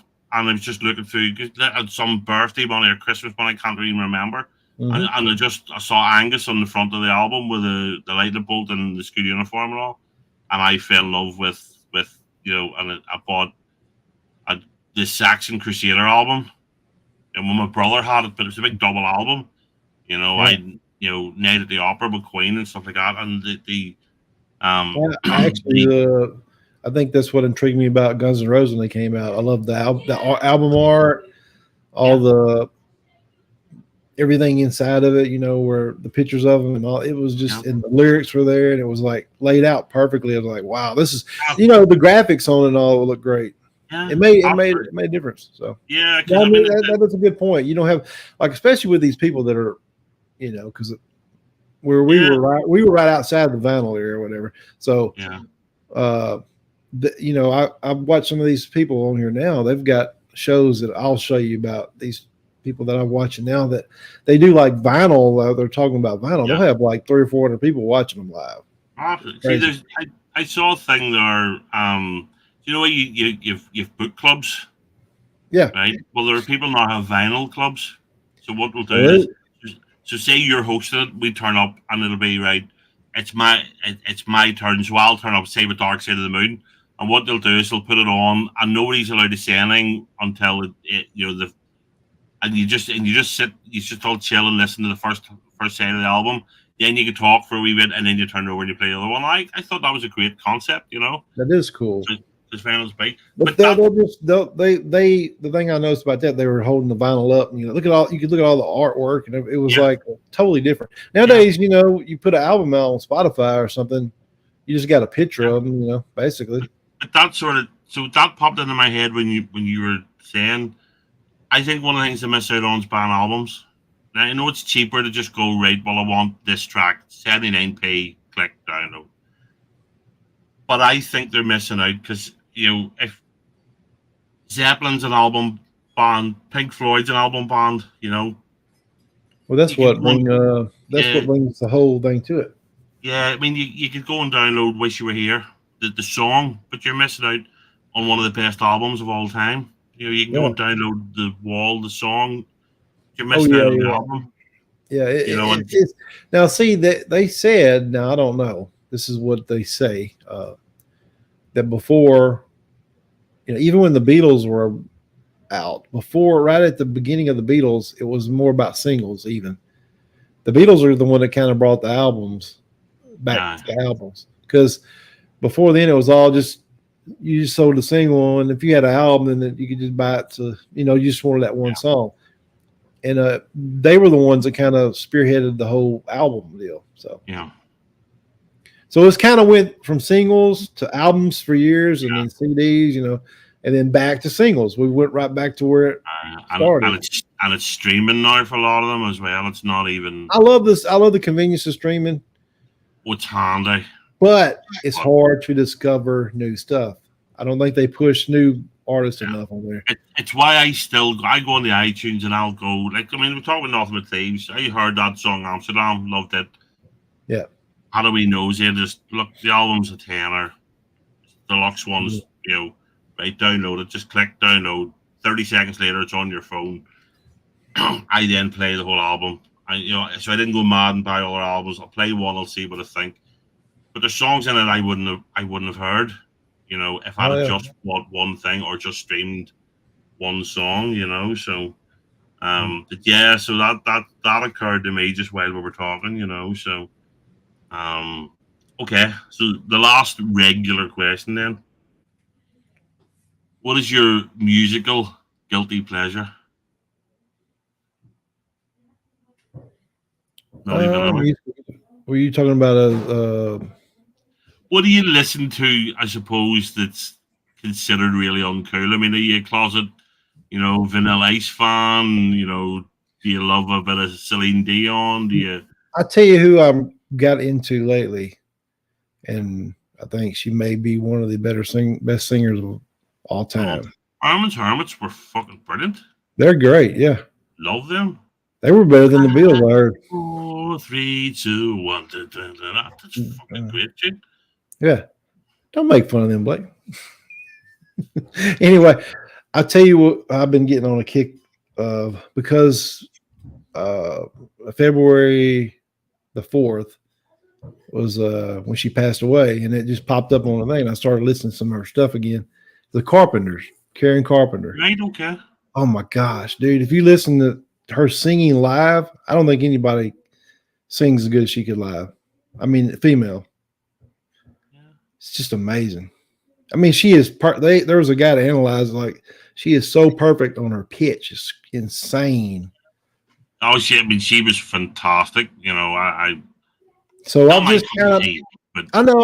That's what I'm trying to say. So that's why I put her in this. But my goodness, when I found out she could play the drums like that, I was like, holy crap. She is really talented. So that's one of your only videos I haven't commented on, because I didn't know enough about it. Just to just went down and watched it and put a like on it. But Stone's Choice too, yeah. Karen, I'm telling you, she puts emotion in her voice. It's not just singing. No, it's not singing though. It's like putting herself in the music. That's why I think she's one of the best.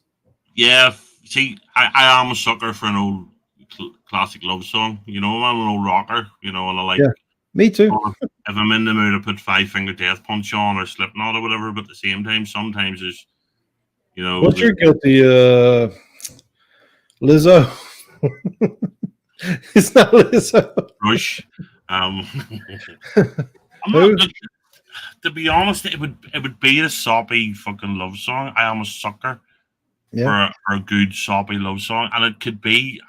Ironically, even some of the fucking boy bands get it right sometimes. They do a, like Boys and Men or NSYNC or fucking Westlife or something.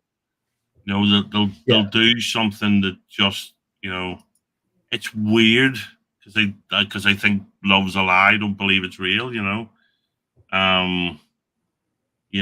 But it's just, yeah, it's not something I blast when I'm in the car, and I don't want people outside to see it. I've just announced it live on YouTube, so thankfully nobody watches this. But yeah, the old soppy love songs. But when I'm in the mood, I mean, I listen to all sorts. I mean, I used to drive through Belfast tonight with Frank Sinatra playing. A good sound system in the car. One of the most powerful live, or I don't know, it's supposed to have been live. When Frank Sinatra was in this big white room, and it had everybody was kind of dressed in white except him. He was in a tux, I think. But and the whole band, the whole orchestra was there, and he just, I mean, it was amazing. And then I'm sitting there going, you got to have cojones to get in front of all of those great musicians, orchestra and all that, and just you're the only one singing. Think about that. Yeah. You gotta think you're pretty awesome to do that. But yeah, that was a great performance too. I'll have to show it to you, but that's one of the, I like a lot of Frank Sinatra stuff. Yeah. Yeah, absolutely. Although my best Frank Sinatra story was the time Dean Martin and him fell out. I haven't heard of that one. Well, so supposedly, there was a concert on. Dean Martin was on stage and sung "My Way," and at the end he went, "Now that's how you're supposed to sing that song," and walked off the stage. Supposedly, I don't know if it's true. It could just be a myth, but I always liked that story, Oh. And Sinatra and him were never the same after it, And I again love Dean Martin, some of his stuff. Would you ever watch you know much about the Temptations? A wee bit. You watched a movie about him, where Ruffin, he was the main lead singer, and he's probably one of my favorite singers up there too. But anyway, he got bad in the drugs, but he kind of had to leave the band because of all that. But the guy that took over singing, he's up there singing, and he shows up to one of the concert, and he takes the mic off the thing and just starts belting it out like it's supposed to be done, and everybody goes crazy. And he puts the mic like that, like this is the way it's supposed to be done. Right. So after that, he would join the band back again. They had him back in the band. Yeah, David Ruffin. I love a lot of the old soul. I love Aretha Franklin. Otis Redding. Otis Redding. Oh yeah. Temptations, and I'm going to struggle to name too many more of them because it's late. I'm tired and I'm terrible with names. But Percy Sledge, you ever heard of him? Oh God, absolutely. But he was the first one did "When a Man Loves a Woman," didn't he? Yep. Yeah, I have a load of Motown stuff I love, and me too. Yeah, I just that voice that a lot of them guys had. We're going to touch on it because Miss Piggy wants to talk about it, so I have marked a couple about rock and roll and stuff. So, but I love all that. I love all that stuff. Chuck Berry, you named there, and artists like that. I love all that stuff. So if you would say guilty pleasure on that too, maybe, yeah.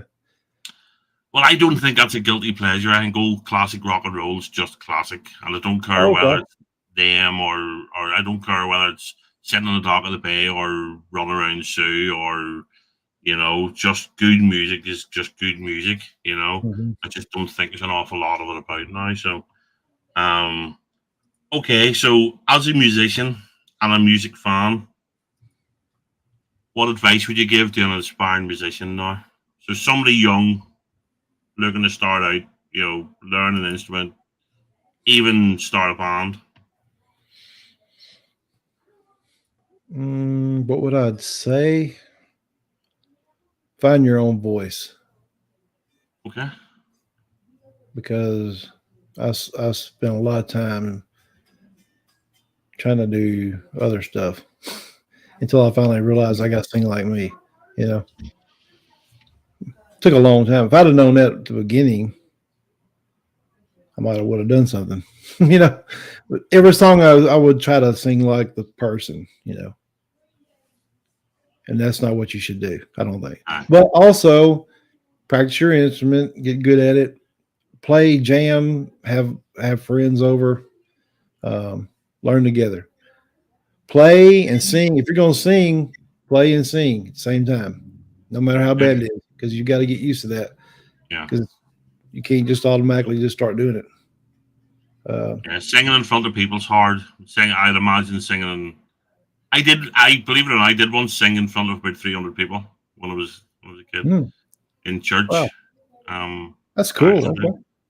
Yeah. A long time ago before my voice broke and all, so.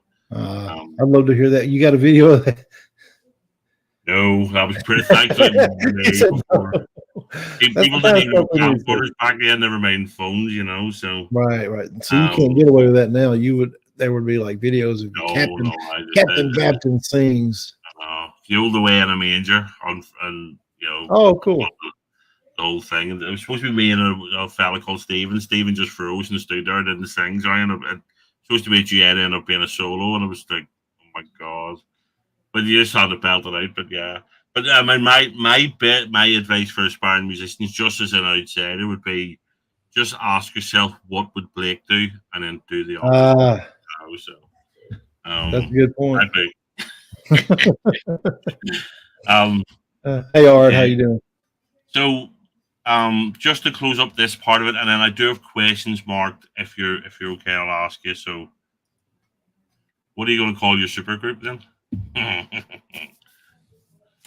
The Destroyers.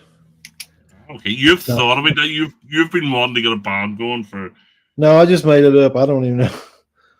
No, that came way too easy. No, I haven't been thinking of the name of it. I didn't even know you was going to ask that. No. There's a band probably called the George Thorogood and the Destroyer, I think. But we could just call it the Destroyer. Yeah. Because we're going to destroy something. If we get all that talent in one band. So your supergroup is singer Robert Plant, keyboard Billy Powell, on bass it's Flea. Yeah. I keep saying bass because I used to drink bass. No, bass. Yeah. Bass. I know, but it's weird. On lead guitar, you have Jimi Hendrix. On rhythm guitar, you have Chuck Berry. Yep. And on drums, you've got Neil Peart. Yeah, Chuck Berry. So that's what he's going to be doing. It's not a bad band, So just hold on, let me just catch up. Yeah, Miss Piggy's coming in hot with the questions for our player here. Let's see. Okay, so I look. I have 19 questions marked, so I'm not sure I'll be able to ask them all. So I'll try and pick it. Well, Joey wants to know which chick drummer has the best tits.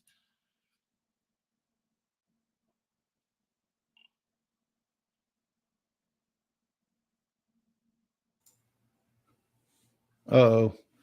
Oh, I wasn't sure you'd froze her. That you were making a diplomatic retreat to not answer that. So no. What was again? Our internet messed up a little bit. That's the first time it's done it. Yeah, you've been very, very stable since you. Yeah, I don't know what happened. Anyway, what would you asking me? Joey wants to know which chick drummer is the best tit. So we'll gloss over that one. Shark wants to know if he can play a song backwards. I don't know why he's asking that, but yeah, you can. Okay. You just have to learn it backwards. Okay. So Miss Peggy, so have you ever played a Casey and the Sunshine Band song live? Yes. No, don't play it here. Okay. You don't want to get me in trouble because you'll burst into an Eagles song and we'll both get arrested. So. No, that's actually Wild Cherry. That's Wild Cherry. Yeah, I have played Casey and Sunshine Band songs before. So Miss Peggy, do you believe music has power such as to heal and bring people together? Elaborate. Power to bring people. Yes, I do believe that. I think music is I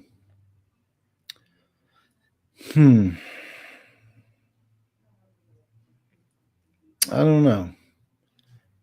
I believe it has the power to do so, but But the thing is, I think music is music, and usually if we get politics involved with the music, then it's not good. So depends on what we're talking about. But I think music is something that is a all-inclusive thing, though. Yeah, well, there's a reason that they sing hymns in church rather than just read stuff out of a book. I think it's certainly got the power to form, a bit of cohesion between people, and I think people do get an emotional attachment to songs. So I think I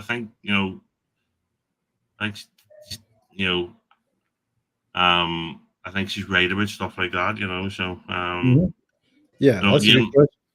yeah. Have you ever grown tired or disappointed in what music has become today? I think we've sort of, I think we're. Yeah, because there's no. I mean, okay. Here's the catch-22. You had all these people who were taking advantage of the artist, but they were also getting the artists out there. They were putting the albums. They would go to the radio stations, and back then you had a chance that you could go to the radio stations and go to a local station and get them to play in it, and then they would like, oh, this is good. And then they'll have the other. It's not like that. Once it kind of, what was that? Clearwater? Is it the name of that? The one, gosh, though, the one that took over all of it. It was like basically bought everything out, and it was just one. Right, okay. They started dominating, and they told who was going to be the top 40. Right, okay. You remember Casey Kasem and all that? Did you guys have that over there? Yeah, man. I missed that. That one actually was good though back then. Yeah, he was the only one that I know had hair almost as perfect as you, or Casey. Casey Kasem. Yeah, but I always enjoyed his because he'd put little stories about the song, or he would like, and this song goes out to this dedicated to whatever, dedicated to songs. And that's kind of good. Saturday or Sunday lunch. I can't remember, but it was it wasn't a big thing over here because just. Yeah. Well, I mean, that made it more interesting back then, but I don't know. I don't know who they have now. I guess it's just you just go to Spotify. Not even sure they do chart shows like that now, or countdowns, which is a pity because I think we all used to sit in the sun. Well, for us, it was Sunday afternoon when the charts were coming out. That's how you knew about all that. Tape deck. Yeah, you listen to Weave It Everything. You were waiting for a song you knew you'd like, and you'd have the tape deck ready so you could record it off the radio and all, So. And that's definitely something kids are missing out on, making mixtapes for people. I don't mean, you know what I mean by making. Yeah, because it's there. It's all there. Everything's there. There's no. Yeah, I'm gonna go all American and go. I'm say making mixtapes for some honey that you're macking on. Isn't that how they say it in the movies?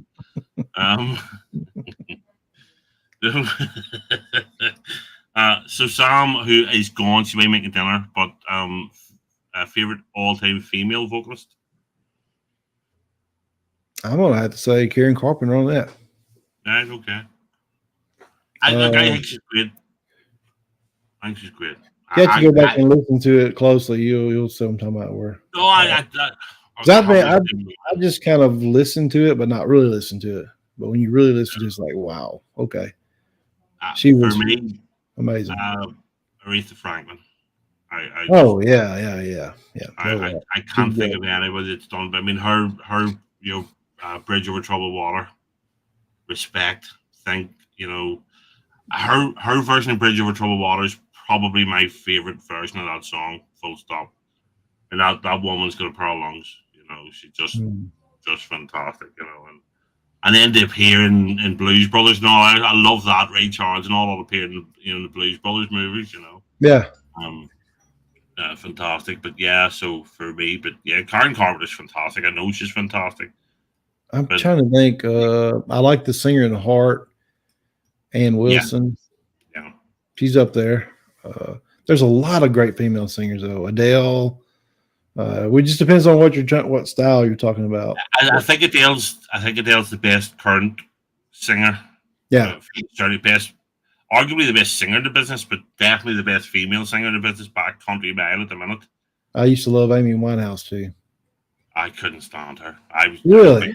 That voice, the act, the alcoholism. I don't like that, but I mean, her singing was amazing, though. I just Honestly, I'd rather pull fingernails off than go to her concert. You know, it was Count just two, Rush, yeah. and then Oh, now there's plenty there's because we plenty of more. we did joke about doing a show one night about things Captain hates, but you Yeah, know, we're but gonna I do think that. there's a 24-hour limit on a YouTube show, so I'm not sure it's practical. See, that's what I'm saying. We could do the things Captain likes. That would be a shorter show.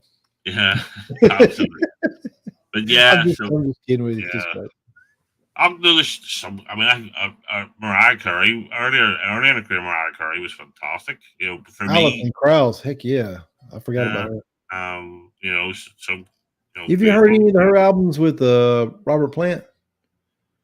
No, Oh my goodness, you got to. It's right up your alley. That kind of music. okay. Yeah. It's more mellow. It's like it's kind of like the stuff you were listening to. Like A lot of you remember that fiddle player, the girl that played all that kind of music. It's just like that. I don't care. Okay. So what's next? Nightwish trash. No. Like I say, I'm just ignoring thrice all night. You know. So Thrash. I think he won the Troll Award tonight. yeah. Angie's got a question, but it's very similar to the one that we've just done. So okay. I don't know where this is leading because I can see this question. But who invented rock and roll?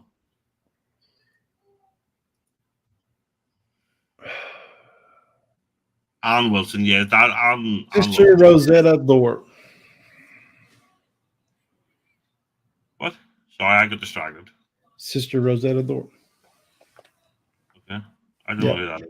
She was the first one that played it was gospel and all that, an aggressive style, heavy style. Actually, she was born in Arkansas, so there's a little fact for you. But yeah, she was. She did a couple of songs that Elvis later did. Okay. So they all said they looked to her. Even Chuck Berry cites her as the. So I would say that's kind of where it started. So a female started rock and roll, in my opinion. If you just trace it back, that's where, in my opinion, where it started. Okay. I don't know. So check her out. Leading to this one, so Miss Piggy, white people have notoriously stolen from black musicians since the inception of music in the USA. What are your feelings on this? Would you consider this a form of culture vulture? And feel free to not answer it if you don't want to answer it. I'll answer it. No. I think it's just music is music, and people copy each other. Everybody copies each other. I mean, there's a lot of country elements, folk music copied over to make the blues. It's just like it's all combined. I think it's, but I love the blues. See, I agree. I think one form of music, if it's good and popular, influences other forms of music. Yeah, bands and artists tend to overlap and I don't think it's different if somebody just walks in and straight up lifts a riff from a song, which happens, people do that. But I think, America's supposed to be a melting pot. Everybody's supposed to learn off each other and get, I can see where she's saying it though. Yeah, I think what happens is that sometimes certain people get spotlight on them though. Oh, absolutely. We'll not start Blake off with Elvis. That's totally different. Yeah. But Elvis was he was raised that way. I mean, he was around that music. If you watch any of he was heavily influenced by it. So yeah. But I mean, that's not saying he did it better than anybody. He just may have got more notoriety from I agree. The way they pushed it and all that. So yeah, that could be a different thing. Yeah. Yeah. But I think everybody kind of copies everybody. Yeah, that's what I think. I don't think there's. Well, it's not like cop. It's like it's like I listen to this song. I love, BB King. I'll pick up, I may pick up this from BB King, the way he plays that, or whatever. You pick up different stuff from everybody, and then you put it all together, and you got your style. So yeah. Well, that's it. I mean, I think good artists absorb and are influenced by other good artists. Even if it's Right. sometimes learning what not to do, I think as well. I think sometimes that's important. Don't like that. That's I don't think that works for me. I'm not going to do that. I'll do this, but I'm going to add what he's doing to what he's doing. I'm going to make what I'm doing. Exactly. If You that take makes sense. it's like you take the best pieces of that you think, the best Yeah. pieces of each thing, and put it together, and that's you. Hopefully, it's the best that you can be. But yeah, if you pick rubbish, you're going to sound like rubbish. Yeah, because I mean, don't get me wrong. I understand. I mean, without looking too deeply, yes, a lot of the early rock and roll was the black culture in America, and a lot of them were exploited. Nobody can say they weren't. Oh yeah. It's No doubt. historically just a fact. No. I'm not Doesn't saying mean it. I'm other just saying artists. it. Yeah, that doesn't mean other artists didn't. Just go. That's really good. I'm going to do that. So I think that's different. Let's download all music. I love And it. truth be told, when I say it, I love the Motown, the early, the Otis Redding and all that there. And when I think of what I don't mean to read, but what the black community in America used to produce musically compared to what they produce now. Oh yeah. Like night and day. I hate what they produce now, but I loved. Yeah, I've just said Aretha Franklin's my favorite. Well, it was like of all time, came from the heart. That's why. Yeah, but now it's about drugs and gangs and how many Lambos you got and whatever.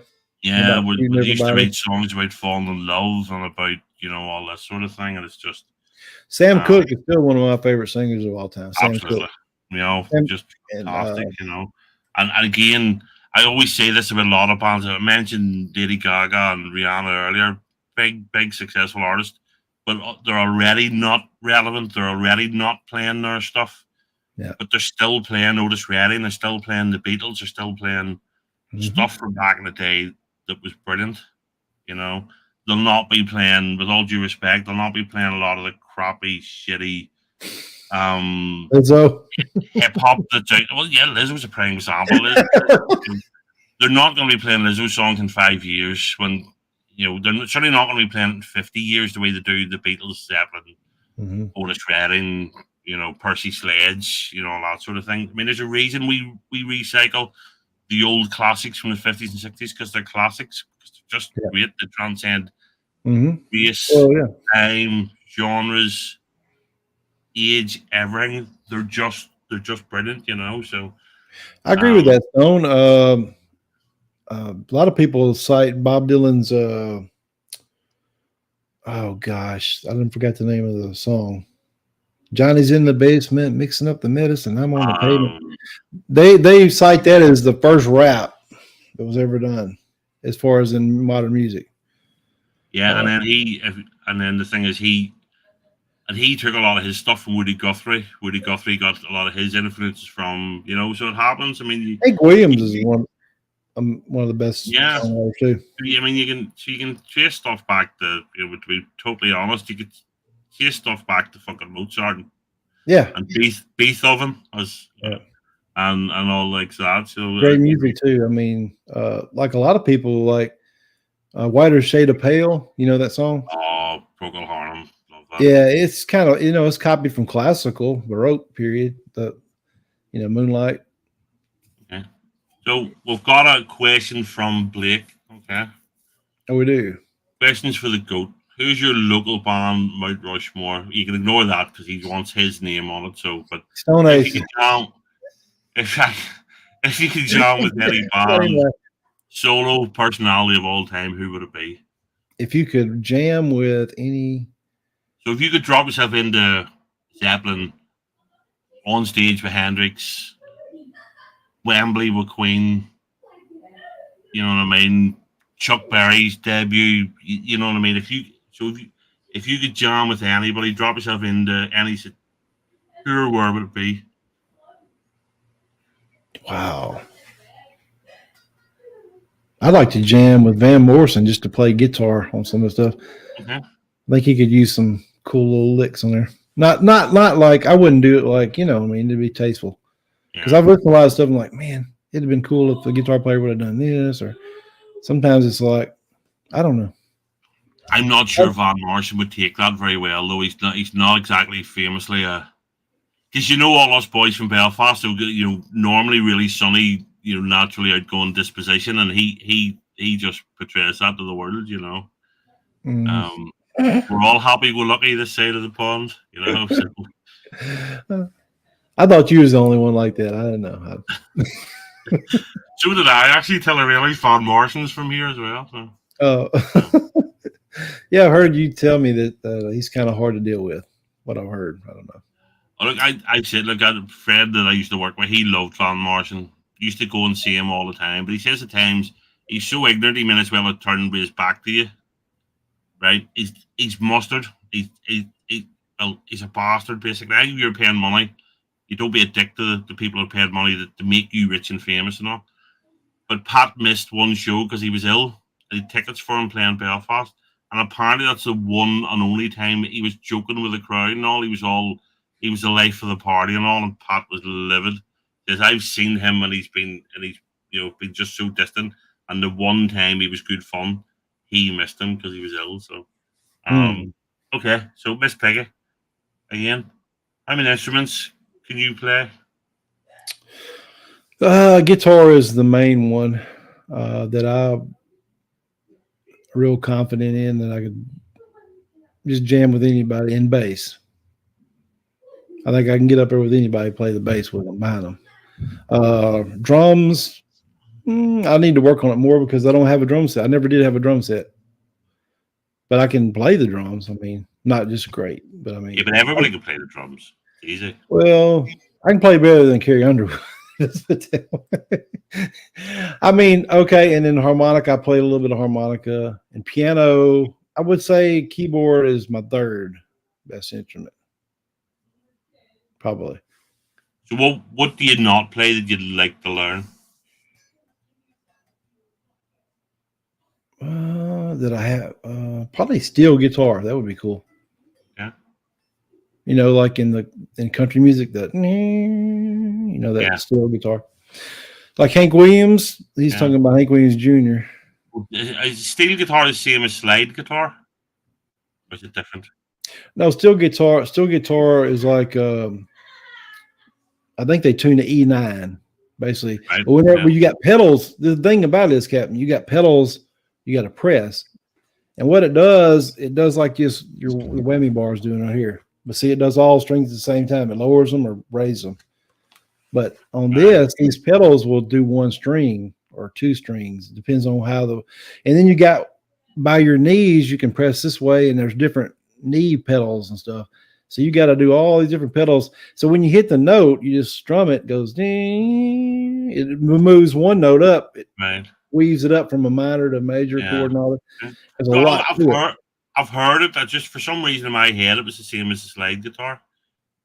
No, slide guitar. I can get a slide and start playing it. I can play slide guitar, but Johnny Depp plays slide guitar, and he's pretty good. Slide guitar is actually Dwayne Allman's probably the best slide guitar player of all time. Okay. Yeah, he was known for that. I'm gonna just.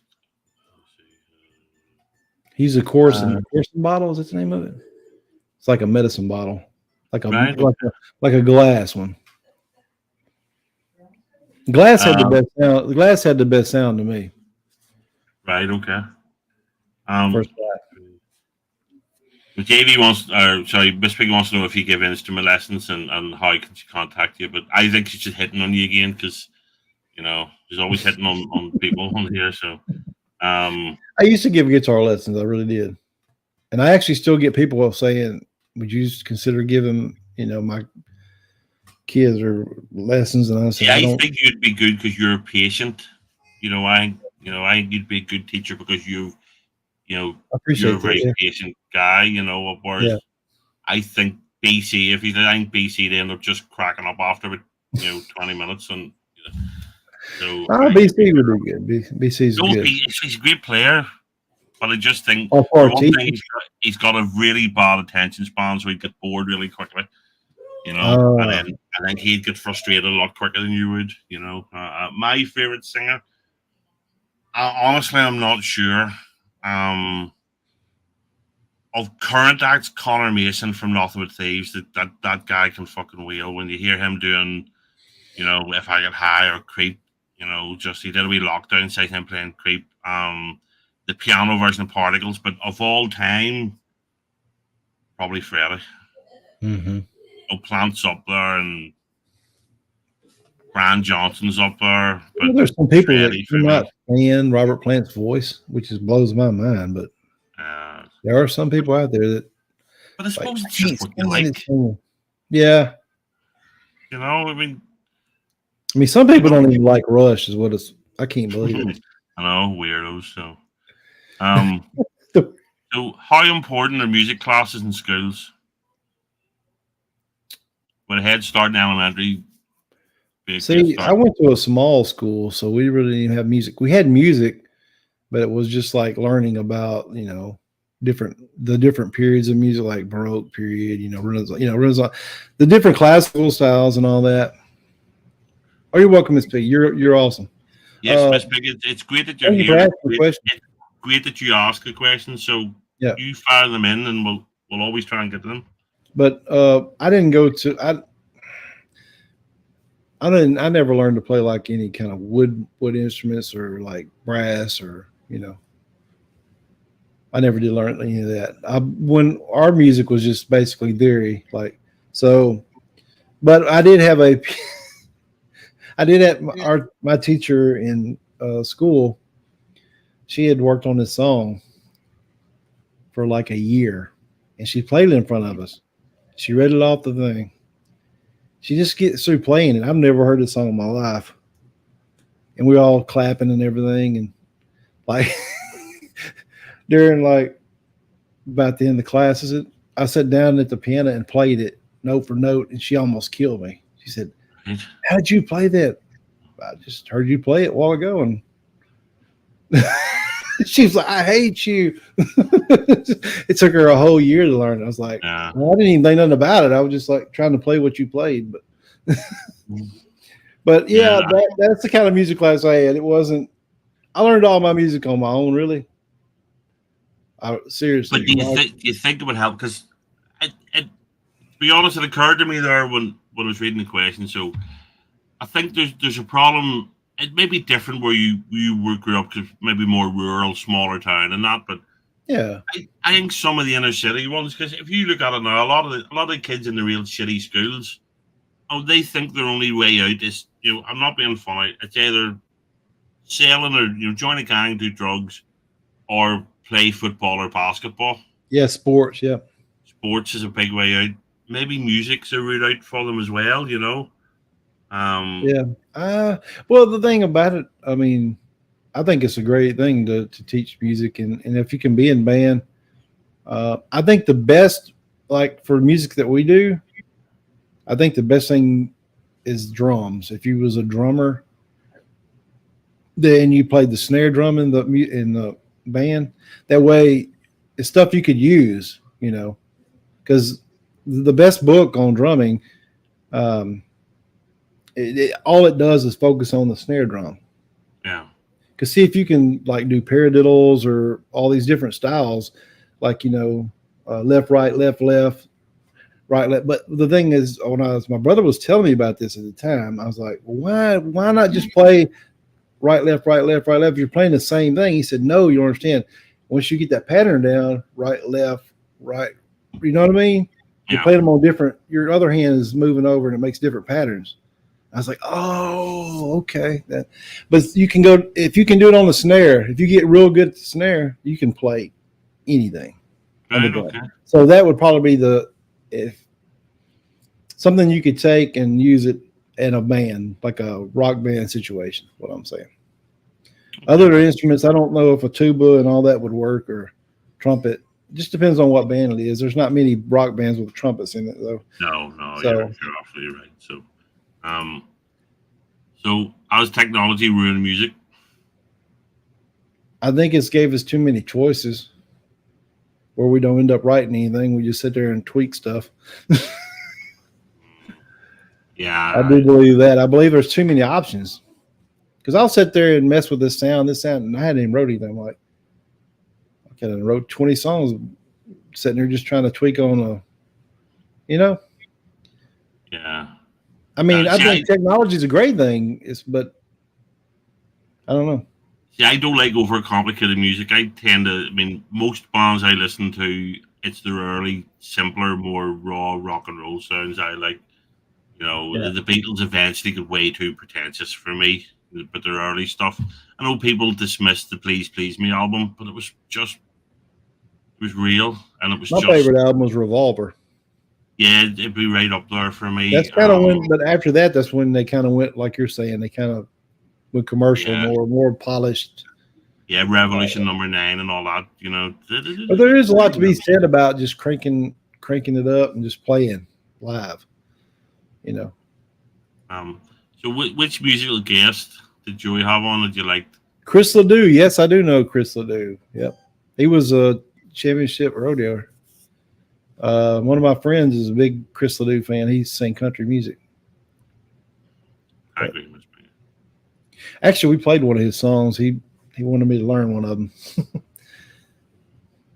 So I can't. Other than Tiffany, I can't remember who he'd on. Dee Snider was on for a bit, wasn't he? He was a bit of a bell end. I wasn't keen on him. He had one guy on. I can't remember his name, but his internet died, and his interview was really, really good. So what does that say? I've got mine on the dark mode, so that reads like terrible. All right, Captain Jamie, real question for both of you: which musical guest that I have on? Sorry, it's from Joy. Oh. Which musical guest that I have on that you liked that you didn't know as much about until I had them on? Well, truth be told, I had a thing for Tiffany when I was a kid. Loved Tiffany. I've still got some of the 70s vinyl there, so it was good to see her on. And yes, she had tits as well. So I was. I done forgot the name of the band. I listened to them too. They had that London. Oh gosh, London Call or something. What was the name of the song? That band, I had never heard of them before. Right. But Joey had them on there from the UK. Yeah, he had a few on that I didn't know. And I actually listened to them. They were good. So I would say that's one of them I learned about that I didn't really know about. I still don't know about, obviously, too much, or I would know their name of the band. Yeah, that's true. So, this is the something. Oh, well. I think it starts with a C, I think. Anyway, go ahead. I can't think who it is. So they were cool. They were cool guys, though. They were. So from Miss Piggy, have you a ritual before performing live? And have you ever forgotten to misplay a note and had to wing it? Oh gosh, yeah. I was watching. Okay, yeah, definitely. You're gonna mess up. It doesn't matter how many times you practice. You're gonna do it every once in a while. But what the key thing is, I've always heard this said. You know who the best carpenter is, or the best artist? They're the ones that cover up their mistakes. So when you're on stage and you hit a wrong note, you know. You bend it up real quick. See? And then you didn't hit the wrong note. You got to use your ear. So you instantly have to change it once you hear that you hit the wrong note. You got to, or if you do it, you make the mistake, you do it twice, and they say, oh, he meant to do that. Hit the wrong note twice. Also, this is just little tips. But anyway, forgot or misplayed. Yes, I have misplayed. I actually was watching the video. I actually played with my wife's grandfather had passed away, and he had played on Louisiana Hayride, you know, back with all the country artists back then. Yeah. He'd actually played with Hank Williams Jr. at one time when he was coming up. He had played with a lot of artists, and he was. I was getting a video ready. We had a video of us playing. I used to play with him and his band at a VFW hut all the time, and on Fridays. And I was watching it back, and there was a song I did, and I sang the second verse. I sang it the same as the first verse, And at the end, I said, I just made it up on the spot. I said, if we have two verses into one, you know, I mean, at the end of it, it was just like, well, I just come up with something off the top of my head, you know, just making fun of what I did. So you just got to go on with it. The worst thing you can do, and I've told this to the band, you can ask Blake, is if you make a mistake, keep going. Don't stop and look around like, oh, or don't look at anybody. You know, that's the worst thing. You make a mistake, and so everybody's looking at you in the band going like that. And then the audience knows, you know. Yeah. So, yeah, little insider tip there, Miss Pig. Great question. Okay. So, are you into duets, and what woman would you love to sing with? Duets. Karen Carpenter again, isn't it? Oh, I couldn't hang with her. She's too good. I'm starting to think Karen Carpenter is the only woman singer, you know. So. Oh no, I'm just right now. I'm going through a Karen Carpenter phase right now because it blows my mind how good she was, and I didn't realize it.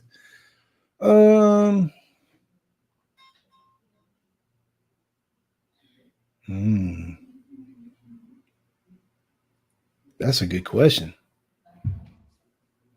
Maybe Heart singer Ann Wilson would be awesome. She's too good she's too good of a singer for me too. I'd be embarrassed. I'd be like, She's fantastic.